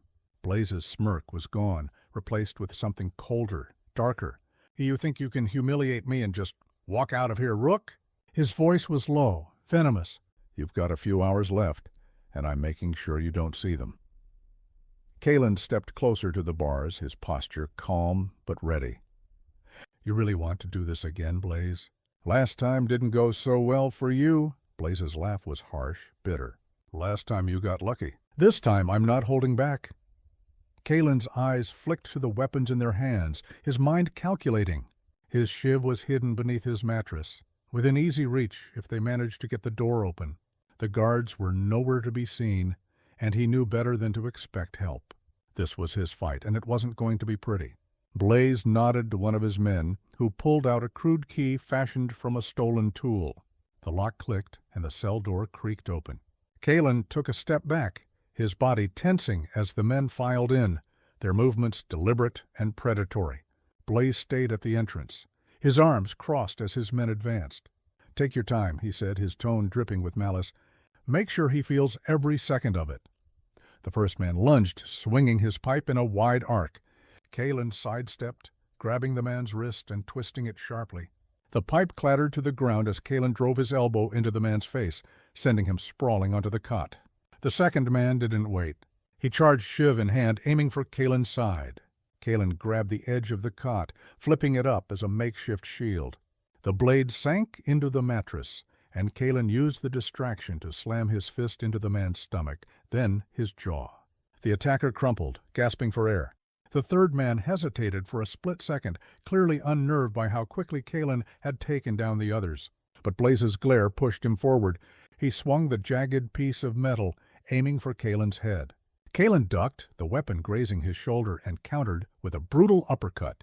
The man staggered, but Kalen didn't let up, delivering a sharp kick to his knee that sent him crashing to the floor. Blaze stepped forward now, his confidence waning, but his fury burning bright. "You think this changes anything?" He snarled. "You're still dead, Rook. Whether it's tonight or tomorrow, you're not walking out of here alive." Kalen's chest heaved as he turned to face Blaze, his fists bloody but steady. "You've already lost, Blaze. I'm still standing, your men are down, and tomorrow I'm walking out of here." "And you'll still be rotting in this hellhole," Blaze roared, lunging at Kalen with reckless abandon. The two collided in a chaotic grapple, fists flying and bodies slamming into the walls. Kalen's ribs screamed in protest, but he fought through the pain, every movement driven by sheer willpower. With a final surge of strength, Kalen drove Blaze into the corner, pinning him against the wall, his forearm pressed against Blaze's throat, cutting off his air. "This is over," Kalen growled, his voice cold and unrelenting. "You've got nothing left." Blaze struggled weakly, his face red and contorted with rage, but he couldn't break free. Finally, Kalen let him go, stepping back as Blaze slid to the floor, gasping for breath. Kalen stood tall, his chest heaving as he surveyed the wreckage. The Crimson Vipers were beaten, their leader broken, their will shattered. He staggered back to his cot, his body screaming in protest, but he allowed himself a faint, grim smile. He had survived the night. The morning came slowly, the faint rays of sunlight filtering through the narrow, grimy window of Kalen's cell. His body ached from head to toe, his ribs wrapped tightly with bandages, courtesy of a nurse who had barely glanced at him during the late-night checkup after the fight. But none of that mattered now. Today he was walking out of this hell. The clang of keys snapped him out of his thoughts. A guard appeared at the bars, clipboard in hand, and an expression of mild disinterest. "Rook, time to go."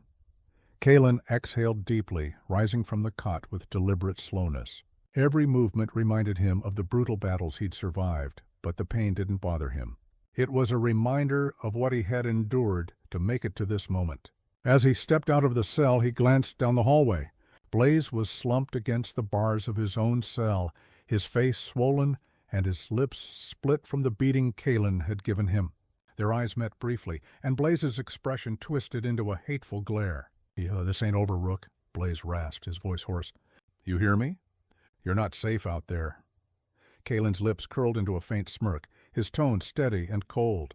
"You keep saying that, Blaze, but here I am, walking out while you're stuck in this cage. Looks like I'm the one who won."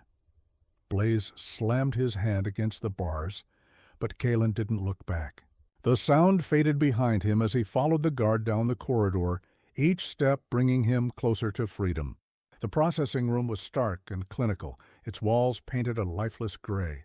Kalen stood silently as the clerk went through the usual motions, handing over his personal belongings, a watch, a wallet, and the dog tags he hadn't seen since the day he'd been incarcerated.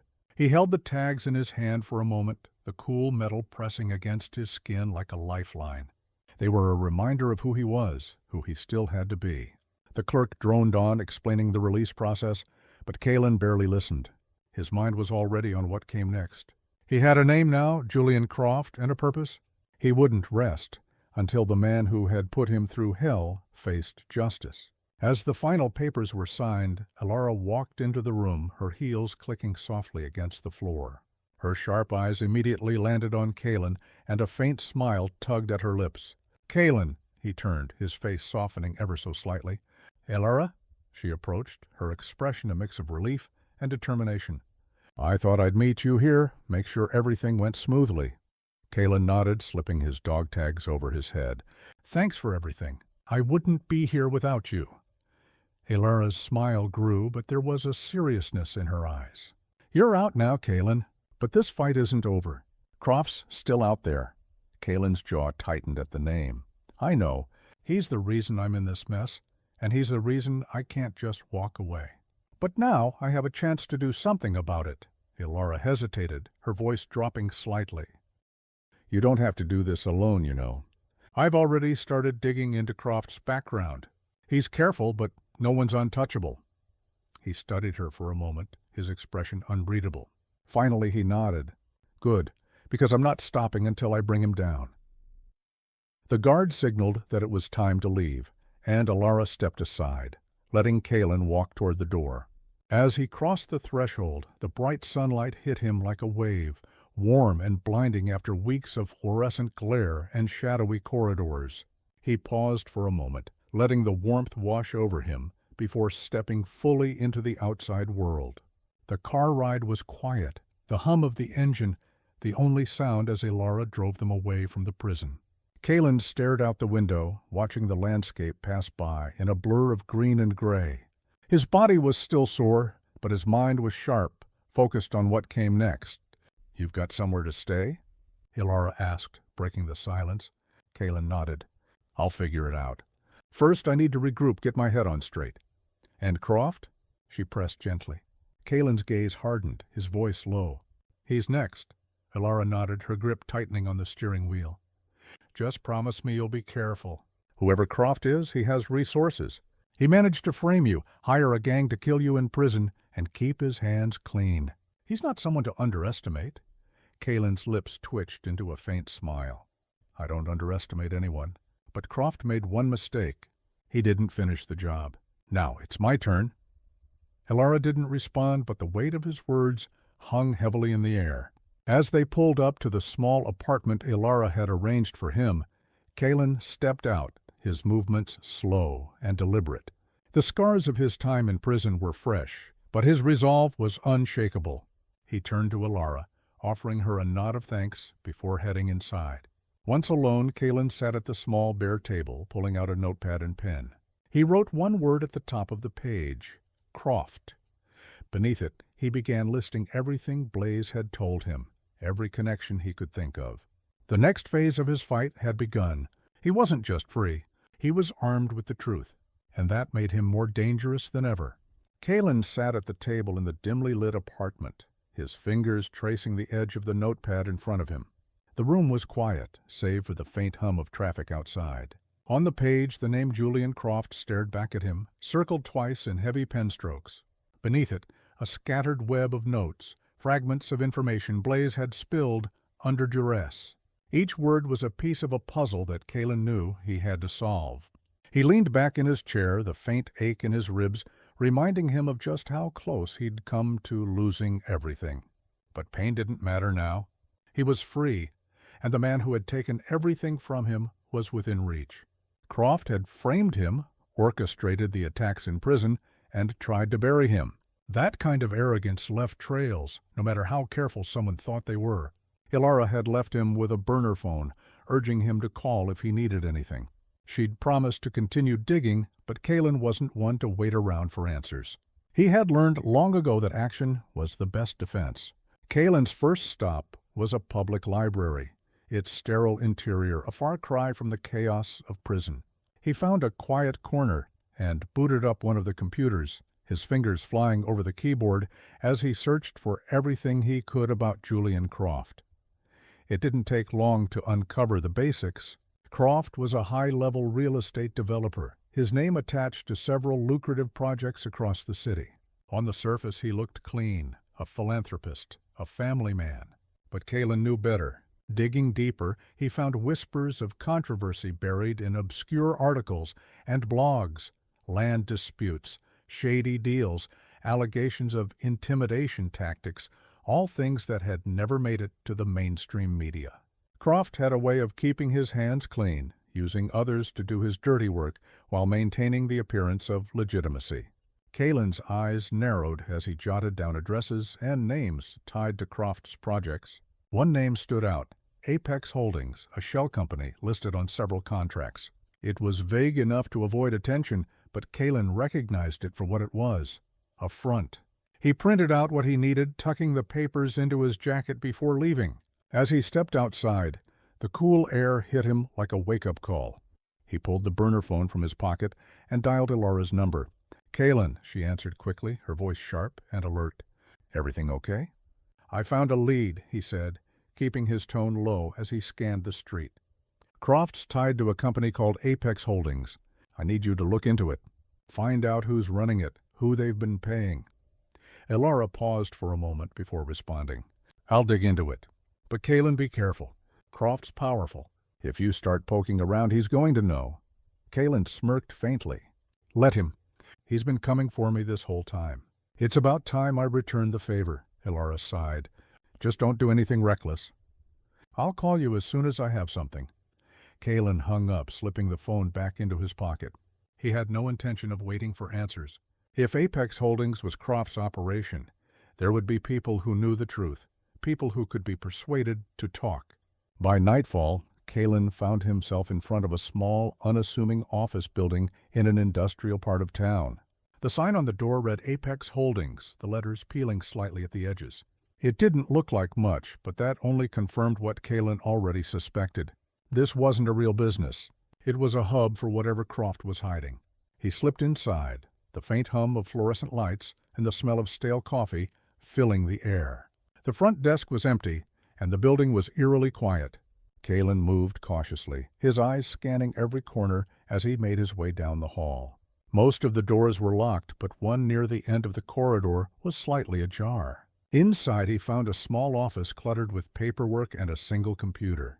Kalen scanned the room quickly, his gaze landing on a filing cabinet in the corner. He pulled it open, rifling through the folders until he found what he was looking for: contracts, payment records, and a list of names. Croft's web was bigger than he'd imagined, spanning multiple cities and involving more than just the prison hit. There were bribes, kickbacks, and connections to local officials. Kalen's stomach tightened as he read the names. This wasn't just about him. Croft was running a full-scale operation using intimidation and force to silence anyone who stood in his way. And Kalen had been one of those people. Footsteps echoed down the hallway, pulling Kalen from his thoughts. He froze, his hand instinctively reaching for the shiv he'd kept hidden since prison. The sound grew louder, closer. He slipped behind the desk, crouching low as the door creaked open. A man entered, his movements cautious, a phone pressed to his ear.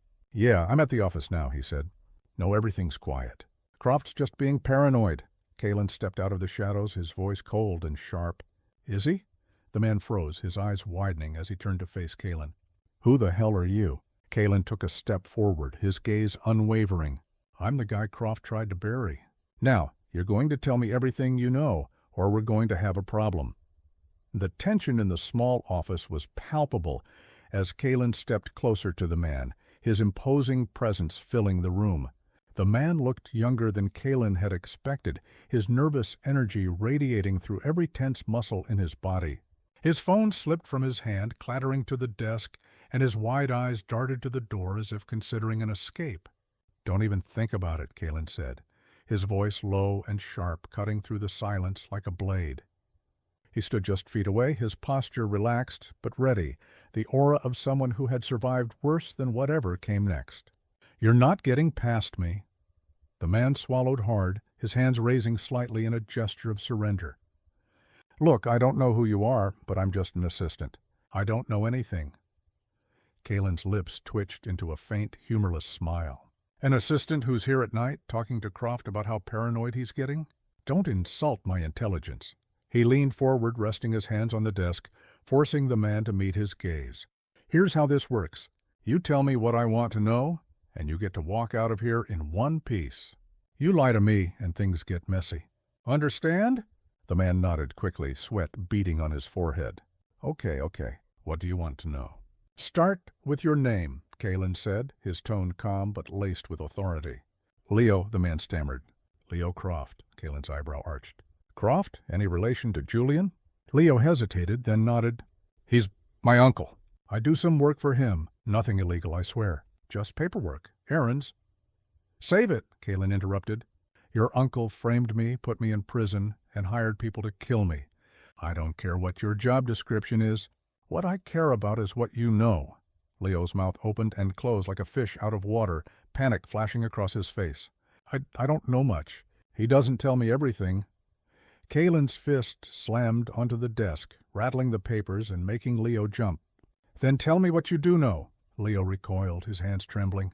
Okay. He's been using Apex Holdings to launder money and funnel bribes.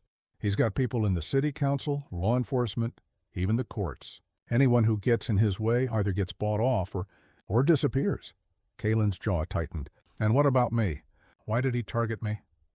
Leo hesitated, his eyes darting to the door again. Kalen straightened, stepping closer, his presence looming. Don't make me ask twice, Leo. Leo let out a shaky breath. You were part of a deal that went bad. Croft wanted to acquire some land for one of his developments, but the owners wouldn't sell. You advised them, didn't you? Told them how to protect their rights? Kalen's chest tightened. He remembered the case, a small community that Croft had tried to muscle out of their homes under the guise of urban development. Kalen had worked with them pro bono to block the deal. It hadn't been easy, but they'd won. Or so he'd thought. That's why he came after me, Kalen muttered, the pieces clicking into place. I cost him millions, Leo nodded quickly. He couldn't risk you coming after him again. Said you were too good at digging up dirt, making waves. So he found a way to take you out of the picture. And the evidence he used to frame me, Kalen pressed. Leo swallowed hard. He's got connections. Dirty cops, shady lawyers. They planted the drugs in your car, set you up for distribution. It was airtight. Kalen's fists clenched at his sides, his fury barely contained. And the Crimson Vipers? Was that part of his plan too? Leo nodded, his voice trembling. Yeah, after you got locked up, he figured you'd find a way to survive. Said you were too stubborn to die on your own. So he paid Blaze and his crew to finish the job. Said it had to look like prison violence, nothing that could be traced back to him. Kalen exhaled slowly, his mind racing. Croft had orchestrated everything, pulling strings from the shadows to destroy his life. But now Kalen had the name, the motive, and the method. Croft's carefully constructed web was starting to unravel. Leo's voice broke through his thoughts. Please, man, I told you everything I know. Just let me go. Kalen stared at him for a long moment, weighing his options. Leo was a pawn, but pawns could still be dangerous. Finally, he nodded. Fine, but if you warn Croft, if you try to run, I'll find you. And next time, we won't be talking. Leo nodded frantically, stumbling toward the door. You won't hear from me, I swear. As the door slammed shut behind him, Kalen sat back in the chair, his hands gripping the armrests tightly. Croft had built his empire on lies, intimidation, and corruption. But now Kalen had what he needed to tear it all down. Tomorrow the hunt would begin in earnest. Croft wouldn't see it coming. Kalen sat in the quiet apartment, his mind racing as he laid out the papers he had taken from Apex Holdings alongside the notes he had written.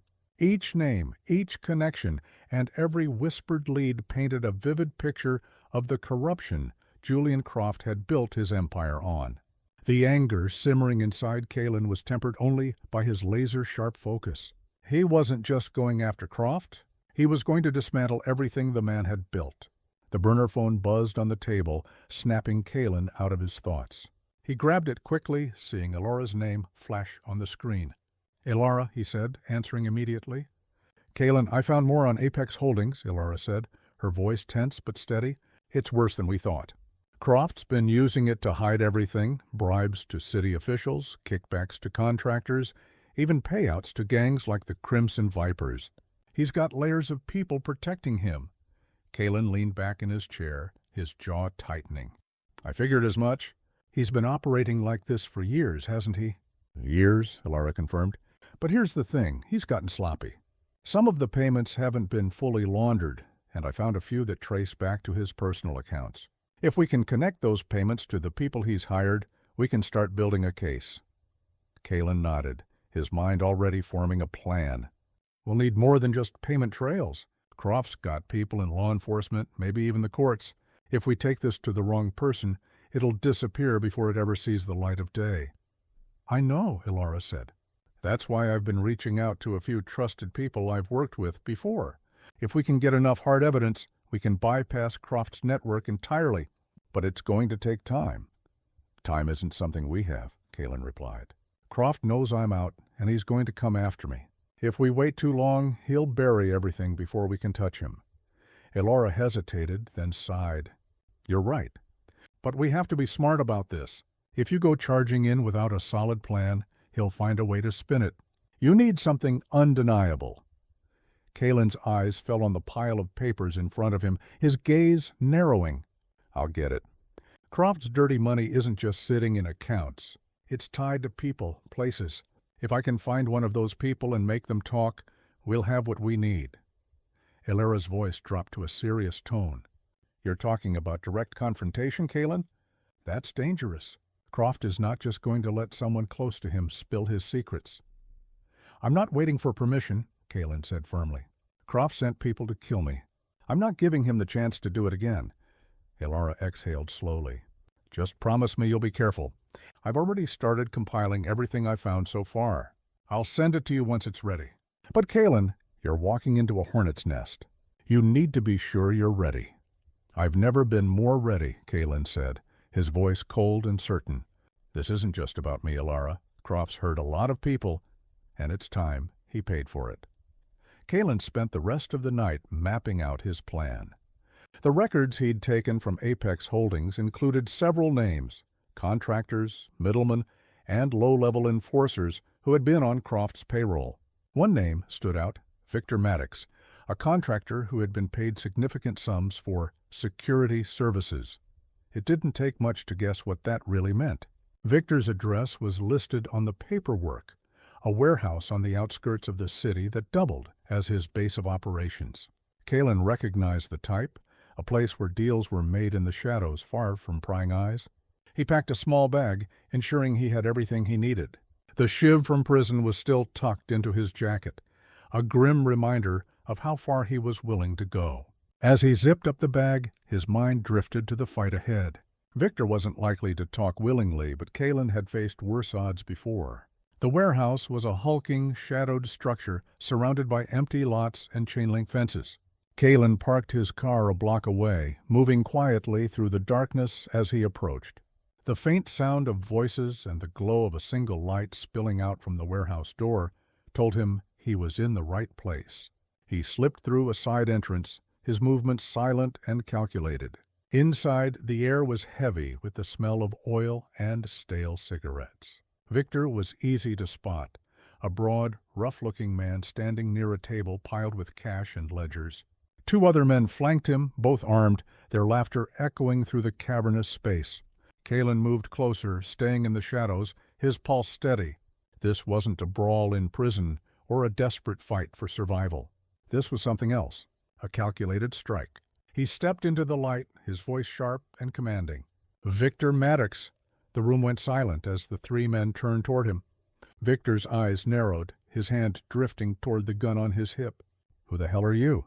"The man who's about to make your life very difficult," Kalen said, his voice cold as steel. "Sit down, Victor. We need to talk."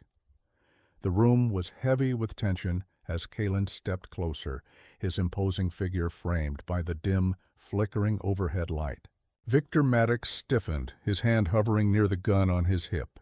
The two men flanking him shifted uneasily, their eyes darting between Kalen and their boss. "I don't know who you think you are," Victor said, his voice gruff. But the slight tremor in his hand betrayed his confidence. "But you've got about 10 seconds to turn around and walk out of here before this gets messy." Kalen didn't flinch, his gaze locked on Victor. "Messy is exactly what I'm looking for if you don't sit down and start talking." One of the armed men stepped forward, his hand gripping the butt of his pistol. "You got a death wish, pal?" In a blur of movement, Kalen grabbed the nearest wrench from the workbench beside him and hurled it with precision. The heavy metal struck the man's hand, knocking the gun to the floor. Kalen followed up with a swift kick to the man's stomach, sending him sprawling into the corner. The second man hesitated, his grip tightening on his weapon, but Kalen was already on him. He grabbed the man's wrist, twisting it sharply until the gun clattered to the ground. A sharp elbow to the temple left him crumpled on the floor next to his companion. Victor didn't move, his eyes wide as Kalen turned his full attention to him. "Your guys are down. You're next if you don't sit your ass in that chair." For a moment, Victor looked like he might resist, but the look in Kalen's eyes, cold, unrelenting, made him think twice. He slowly lowered himself into the chair by the table, his hands raised in mock surrender. "You've got guts, I'll give you that," Victor said, trying to mask his fear with a smirk. "But you're playing a dangerous game." Kalen pulled one of the fallen guns from the floor, ejecting the clip and tossing it aside. He leaned against the table, towering over Victor. "The only game I'm playing is the one where I get answers. You're on Croft's payroll. You've been running security for his operations, cleaning up his messes." "Start talking," Victor snorted, crossing his arms. "You think I'm going to rat on Croft? Do you have any idea who you're dealing with? He'll bury you." Kalen grabbed the back of Victor's chair, dragging it forward with a screech that echoed through the warehouse. He leaned in, his face inches from Victor's. "You're worried about Croft?" "You should be worried about me." "I've got nothing to lose, Victor, and I don't have time for games." Victor's bravado faltered, his smirk slipping. "I don't know what you're talking about." Kalen slammed his fist on the table, the sound reverberating through the space. "Don't lie to me. I know you've been handling his dirty work. You've got two choices. Talk now, or I'll make sure Croft knows you've been spilling his secrets. How long do you think you'll last when he thinks you've flipped?" The color drained from Victor's face, his resolve crumbling under Kalen's relentless glare. All right, fine. What do you want to know?" Kalen straightened, his expression hard. "Start with why Croft wanted me out of the picture. Why go through the trouble of framing me and hiring a gang to finish the job?" Victor hesitated, his hands gripping the arms of the chair. "You cost him a fortune, man. That community you helped block his development? That was just the beginning. He was planning to expand, turn that whole area into some billion-dollar project. But you derailed it, and the investors backed out. You embarrassed him, and the frame job." Kalen pressed. Victor nodded. "He needed you out of the way. Couldn't risk you doing it again. He had the connections, cops, lawyers, judges. It was easy for him to set you up. And once you were inside, he figured you'd be easy to handle. That's where I came in." Kalen's jaw tightened. "The Crimson Vipers. You coordinated that?" Victor swallowed hard. "I handled the payments. Croft told me to keep it clean, make it look like typical prison violence. Blaze and his crew were eager to take the money. They didn't ask questions." Kalen's fists clenched at his sides, the pieces of the puzzle falling into place. "And now? What's Croft planning next?" Victor hesitated, glancing toward the door as if expecting someone to burst in. "He's paranoid now that you're out. He's been shifting money, erasing records, covering his tracks. He's got some big meeting coming up, something about a new deal to secure his position. I don't know the details, but if you want to catch him, that's where you'll find him." Kalen leaned back, his mind racing. "Where's the meeting?" Victor's voice dropped to a whisper. "An office building downtown, top floor. It's one of his properties. But you didn't hear that from me." Kalen stepped back, his expression cold. "You're right. I didn't." Victor sagged in the chair, relief washing over him as Kalen turned toward the door. But Kalen stopped, glancing over his shoulder. "If I hear you've warned Croft, I'll be back. And next time, we won't be talking." Victor nodded quickly, his face pale. "You won't hear a word from me." Kalen walked out of the warehouse, his steps steady and his purpose clear. He had the location, the details, and the momentum. Julian Croft's carefully constructed empire was about to crumble. The city's skyline glimmered in the night, its towering buildings casting long shadows over the streets below. Kalen sat in the darkened apartment, the faint glow of the burner phone screen illuminating his face as he reviewed the intel Ilara had sent him. The details from Victor matched what she'd uncovered. Julian Croft was hosting a high-stakes meeting in one of his office buildings downtown. It was a final move to secure his position, to lock down his network of bribes and deals before Kalen could bring it all crashing down. Kalen set the phone down, his mind racing. This wasn't just another step. It was the moment. If he played this right, Croft wouldn't just be exposed. He'd be ruined. But Croft wasn't an idiot. The man would have protection, layers of it. Kalen would have to be ready for anything. Ilara arrived just before midnight, her expression as grim and focused as his. She placed a laptop on the table and sat across from him, her tone brisk. "I've got everything we need." Croft's been using that building as a hub for his operations for years. The top floor is essentially his private domain. Guards, secure servers, the works.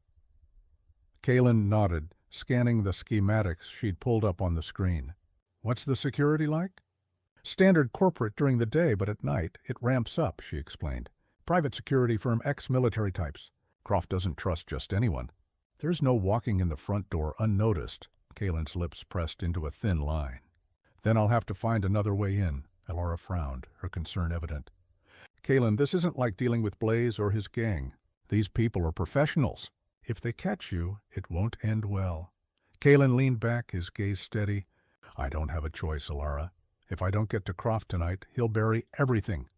The money, the connections. It'll all disappear, and I'll be back to square one." Ilara sighed, rubbing her temples. "All right. If you're going to do this, let's at least make sure you have the advantage." She pointed to the schematics. "The building has a service entrance on the east side, usually used for late-night deliveries. It's lightly guarded, but it'll still get you inside." Kalen studied the map, his mind piecing together the plan. "Once I'm in, the elevator to the top floor requires a key card." Ilara continued, "Victor said Croft will be in his private conference room. That means you'll need to either take out one of his guards or find another way up. The stairwell's an option, but it's monitored by cameras." Kalen smirked faintly. "Cameras can't stop me." Ilara shot him a look, half amused, half exasperated. "They can alert the guards, so be careful." Over the next hour, they finalized the plan. Ilara provided him with everything she could, details on guard rotations, camera placements, and even a list of Croft's known associates who might be present. As they worked, Kalen's determination only grew.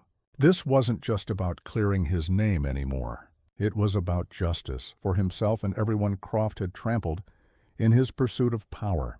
Finally, Ilara just leaned back, her expression softening. "Kalen, you don't have to do this alone. I can call in some favors, get more people involved." Kalen shook his head.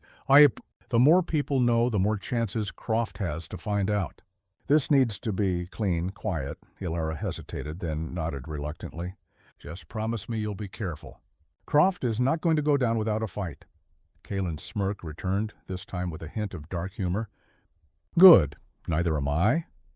Before he left, Kalen took a moment to prepare. He packed lightly, a black duffel bag with a few essentials, gloves, a small flashlight, and the shiv he'd carried since prison. It wasn't much, but Kalen knew how to make the most of limited resources. He slipped into dark, nondescript clothing and checked his reflection in the mirror. The man staring back at him looked older, harder, but there was no mistaking the fire in his eyes. This was the man Croft had tried to break, the man who refused to stay down. Ilara walked him to the door, her hand resting briefly on his arm. "I'll be monitoring everything I can from here. If something goes wrong, call me." "I mean it, Kalen."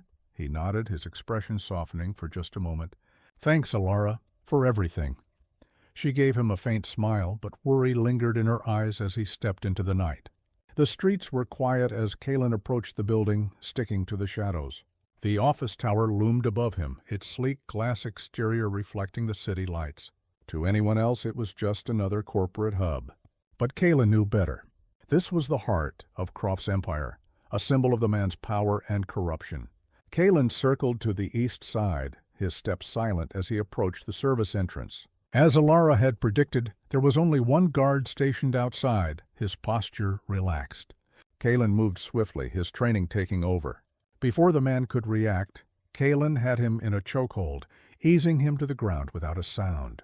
He grabbed the man's keycard and slipped inside. The interior was dimly lit, the hum of the building systems filling the silence. Kalen's movements were precise, his focus unwavering as he made his way toward the elevator. The real challenge was just beginning.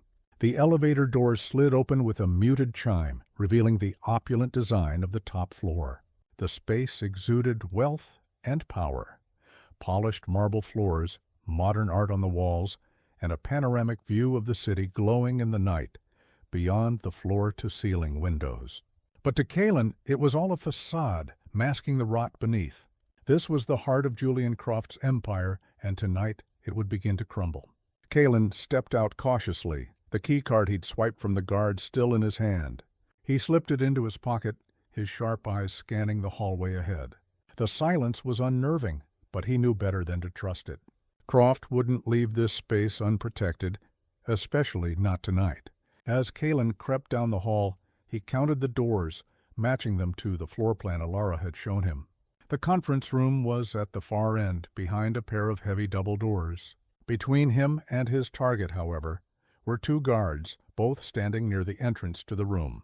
They were tall, broad-shouldered men, their stances alert and their weapons visible beneath their jackets. Kalen crouched behind a decorative planter, taking a moment to observe their movements. They weren't casual. They were scanning the area, occasionally speaking into their earpieces. Croft wasn't taking any chances tonight. Kalen's fingers brushed the handle of the shiv tucked into his jacket, but he hesitated. A direct confrontation would be messy, loud, and would risk alerting Croft. He needed to be smarter than that. His eyes flicked to a nearby emergency panel on the wall, an idea forming. He moved silently, sticking to the shadows until he reached the panel. With careful precision, he pried it open and found what he was looking for, a fire alarm control.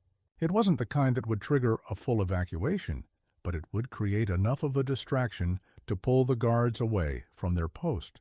Kalen pressed a button, and a sharp beeping noise filled the air.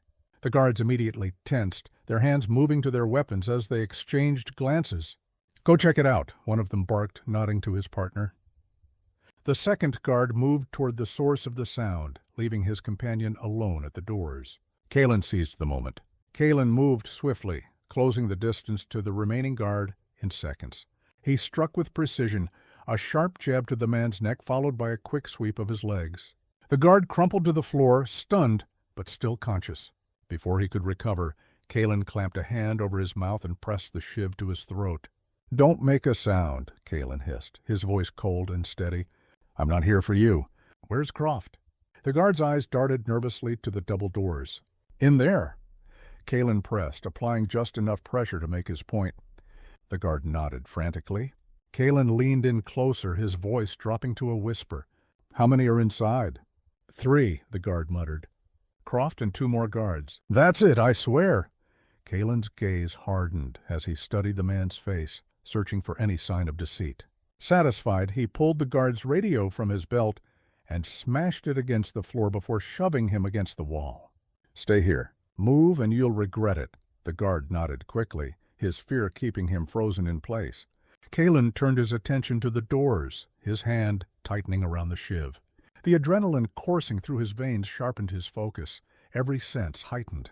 He pressed his ear to the door, straining to catch the muffled voices on the other side. Croft was speaking, his tone clipped and authoritative, but Kalen couldn't make out the words. He took a deep breath, steeling himself. This was it. The moment he had been working toward since the day he was framed. Everything hinged on what happened next. Kalen pushed the doors open just enough to slip inside, the conference room coming into view. It was as opulent as the rest of the floor, with a long mahogany table dominating the space and sleek monitors lining the walls. Croft sat at the head of the table, his suit impeccable, and his expression calm. He didn't even look up as Kalen entered, as if he were completely unaware of the intrusion. The two guards flanking him, however, reacted immediately, their hands flying to their weapons. "Don't," Kalen said sharply, his voice cutting through the room like a knife. He held the shiv in one hand and the guard's pistol, which he had taken earlier, in the other. The barrel was pointed directly at Croft, unless you want your boss to take the first hit.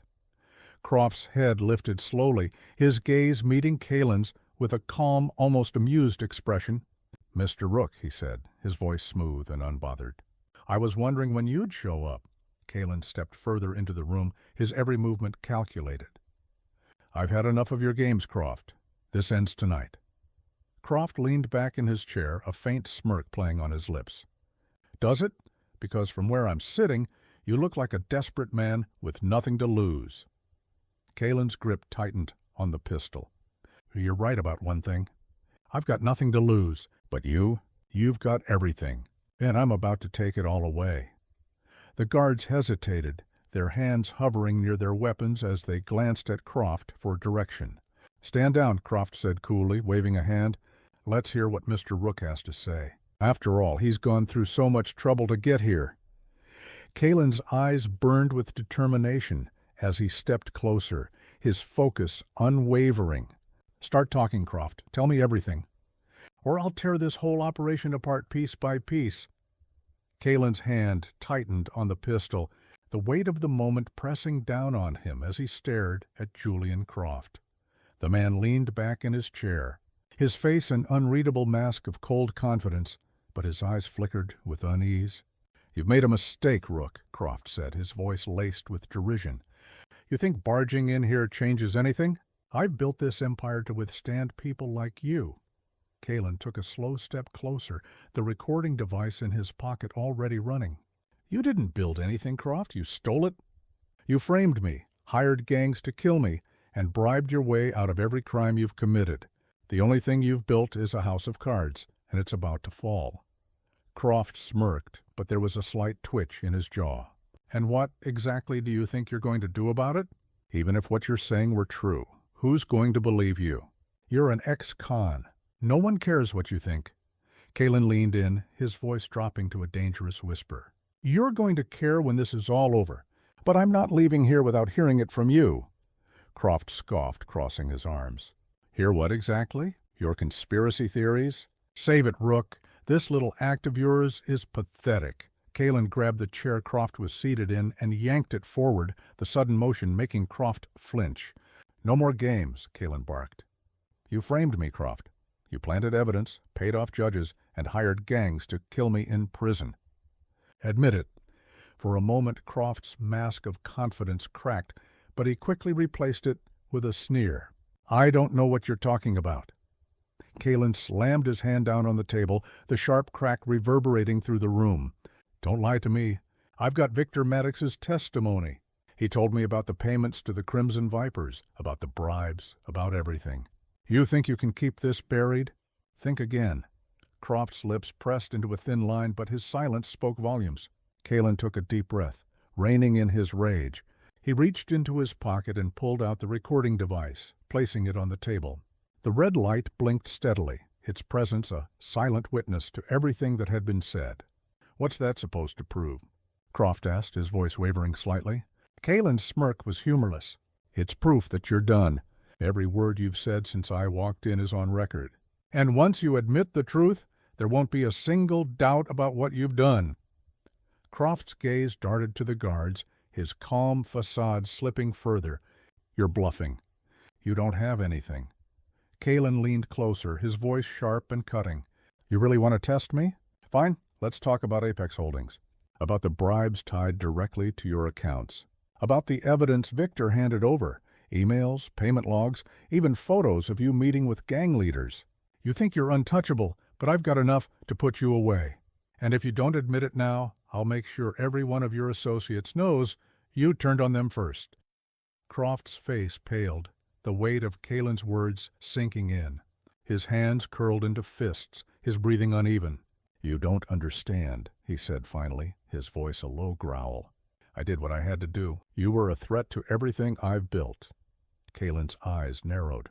"So you admit it? You framed me? You planted the drugs and paid off everyone to make sure I went down for it?" Croft hesitated, but the pressure was too much. "Yes," he snapped, his voice rising. "I did it, all right. You cost me millions with your damn advice to those people, and I couldn't afford for you to get in my way again. So I made sure you were out of the picture." The room fell silent, the weight of his confession hanging heavy in the air. Kalen's expression didn't change, but inside he felt the first stirrings of vindication. "And the Crimson Vipers? You paid them to kill me in prison?" Croft glared at him, his defiance flickering. "You don't get it, do you? This isn't personal. It's business.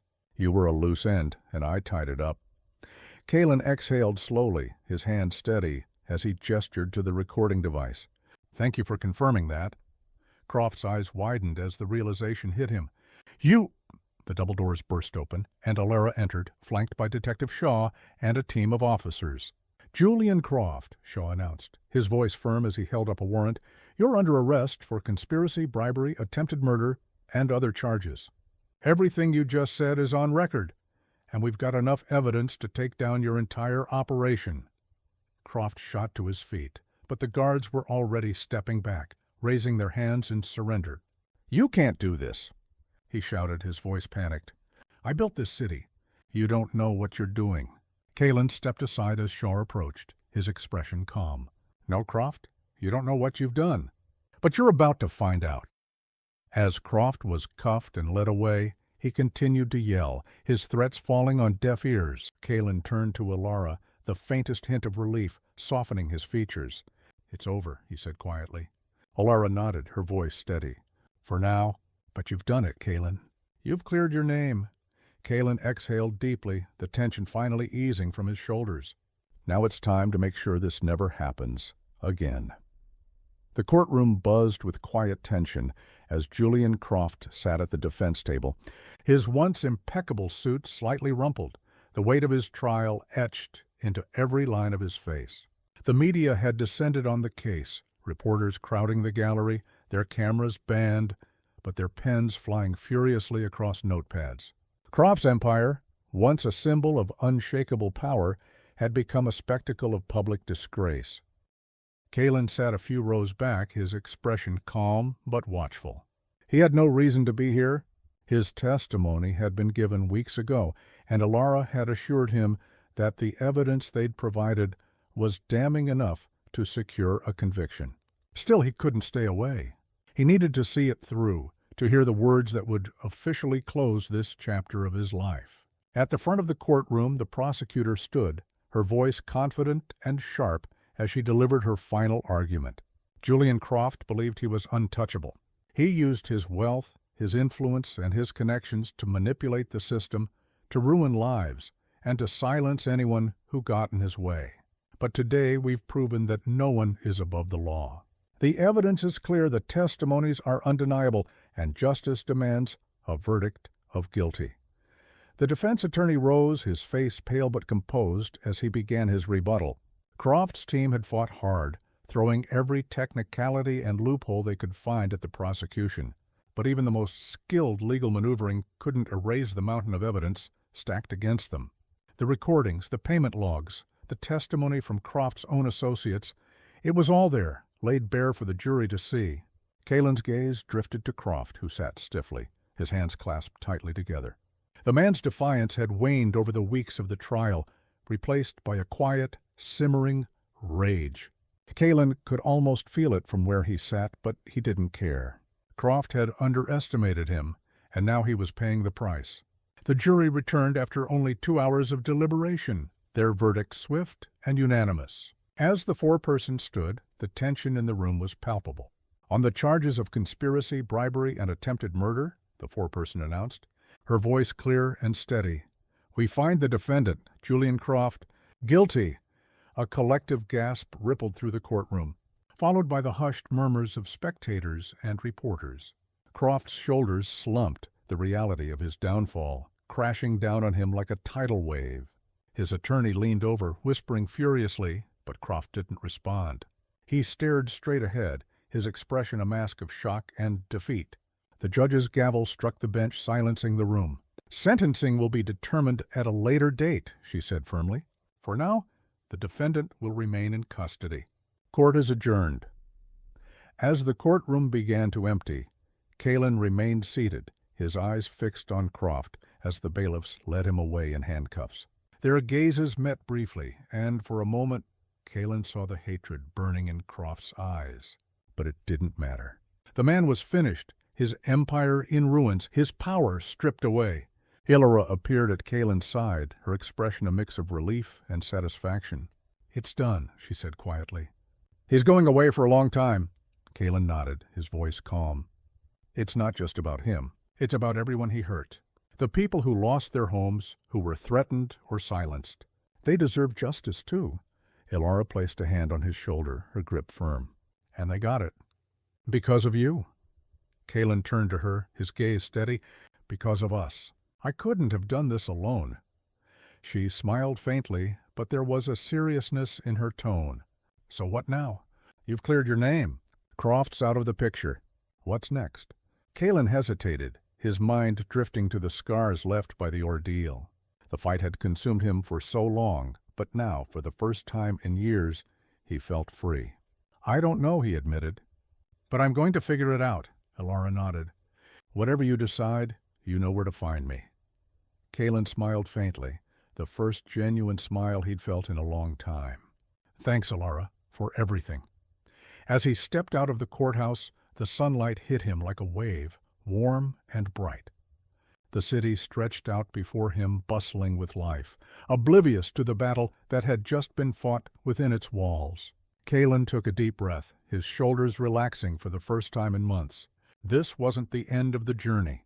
It was a new beginning. The scars of what he'd endured would never fully fade, but they would serve as a reminder of what he'd fought for, of what he'd won. Julian Croft's empire was gone, and with it the shadow that had loomed over Kalin's life. Justice had been served, and now it was time to rebuild. Kalin sat on the worn bench at the edge of the park, the sounds of the city buzzing faintly in the distance. The cool evening breeze brushed against his face, carrying with it the faint scent of freshly cut grass.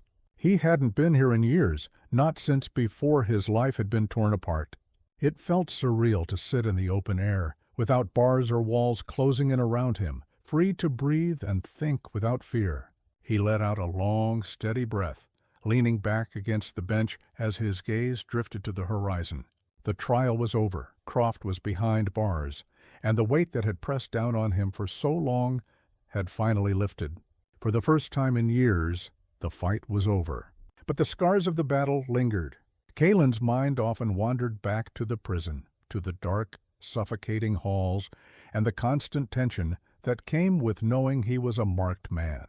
The crimson vipers blaze, the nights spent wondering if he'd survive to see the morning, it all played in his mind like a reel he couldn't turn off.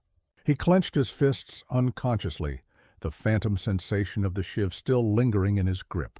There had been moments in that place when he thought he might lose himself, when the fear and the anger threatened to overwhelm him. But somehow he'd held on. Somehow he'd found the strength to keep fighting.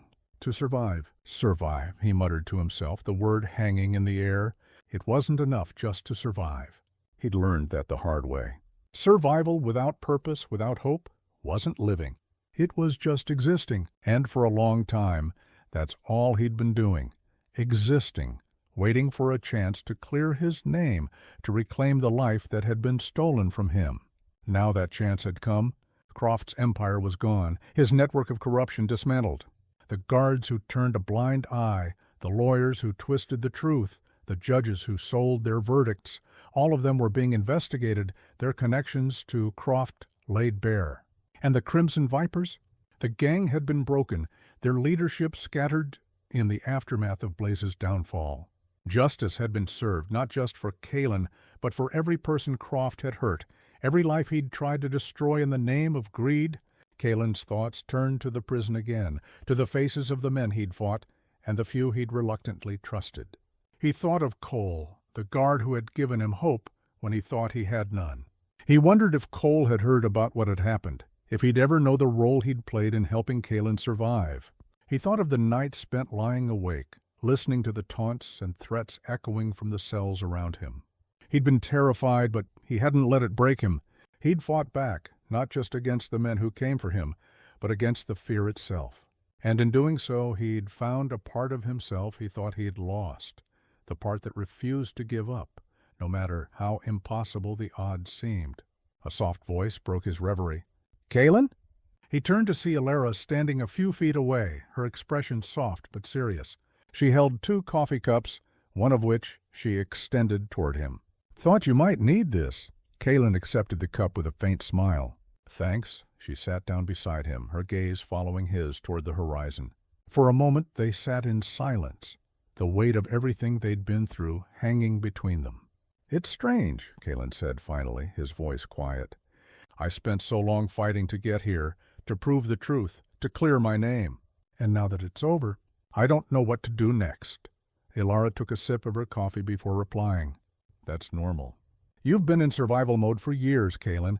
It's going to take time to adjust, to figure out what comes next. But you've earned that time. You've earned the chance to live." Kalen nodded slowly, her words sinking in. "I want to help," he said after a moment. "The men in prison, some of them deserve to be there. But a lot of them, they were just like me, caught in a system that's designed to chew them up and spit them out. Maybe I can do something about that." Ilara smiled faintly. "You'd be good at that. You've seen the system from the inside. You know how broken it is." Kalen exhaled, the beginnings of a plan forming in his mind. "Yeah, and maybe for the first time I can stop surviving and start building something. For myself and for others." Ilara placed a hand on his shoulder, her touch grounding him. "You've got a long road ahead, but if anyone can do it, it's you." Kalen met her gaze, the faintest hint of a smile playing on his lips. "I couldn't have done any of this without you, Ilara. Thank you." She shook her head. "You didn't need me, Kalen. You just needed someone to remind you of who you are." Kalen turned back to the horizon, his chest rising and falling with a deep, steady breath. For the first time in years, he felt at peace. The scars of his ordeal would never fade completely, but they were no longer a burden. They were a reminder of what he'd overcome, of the strength he'd found in himself. He wasn't just free, he was alive. And for the first time, he was ready to live.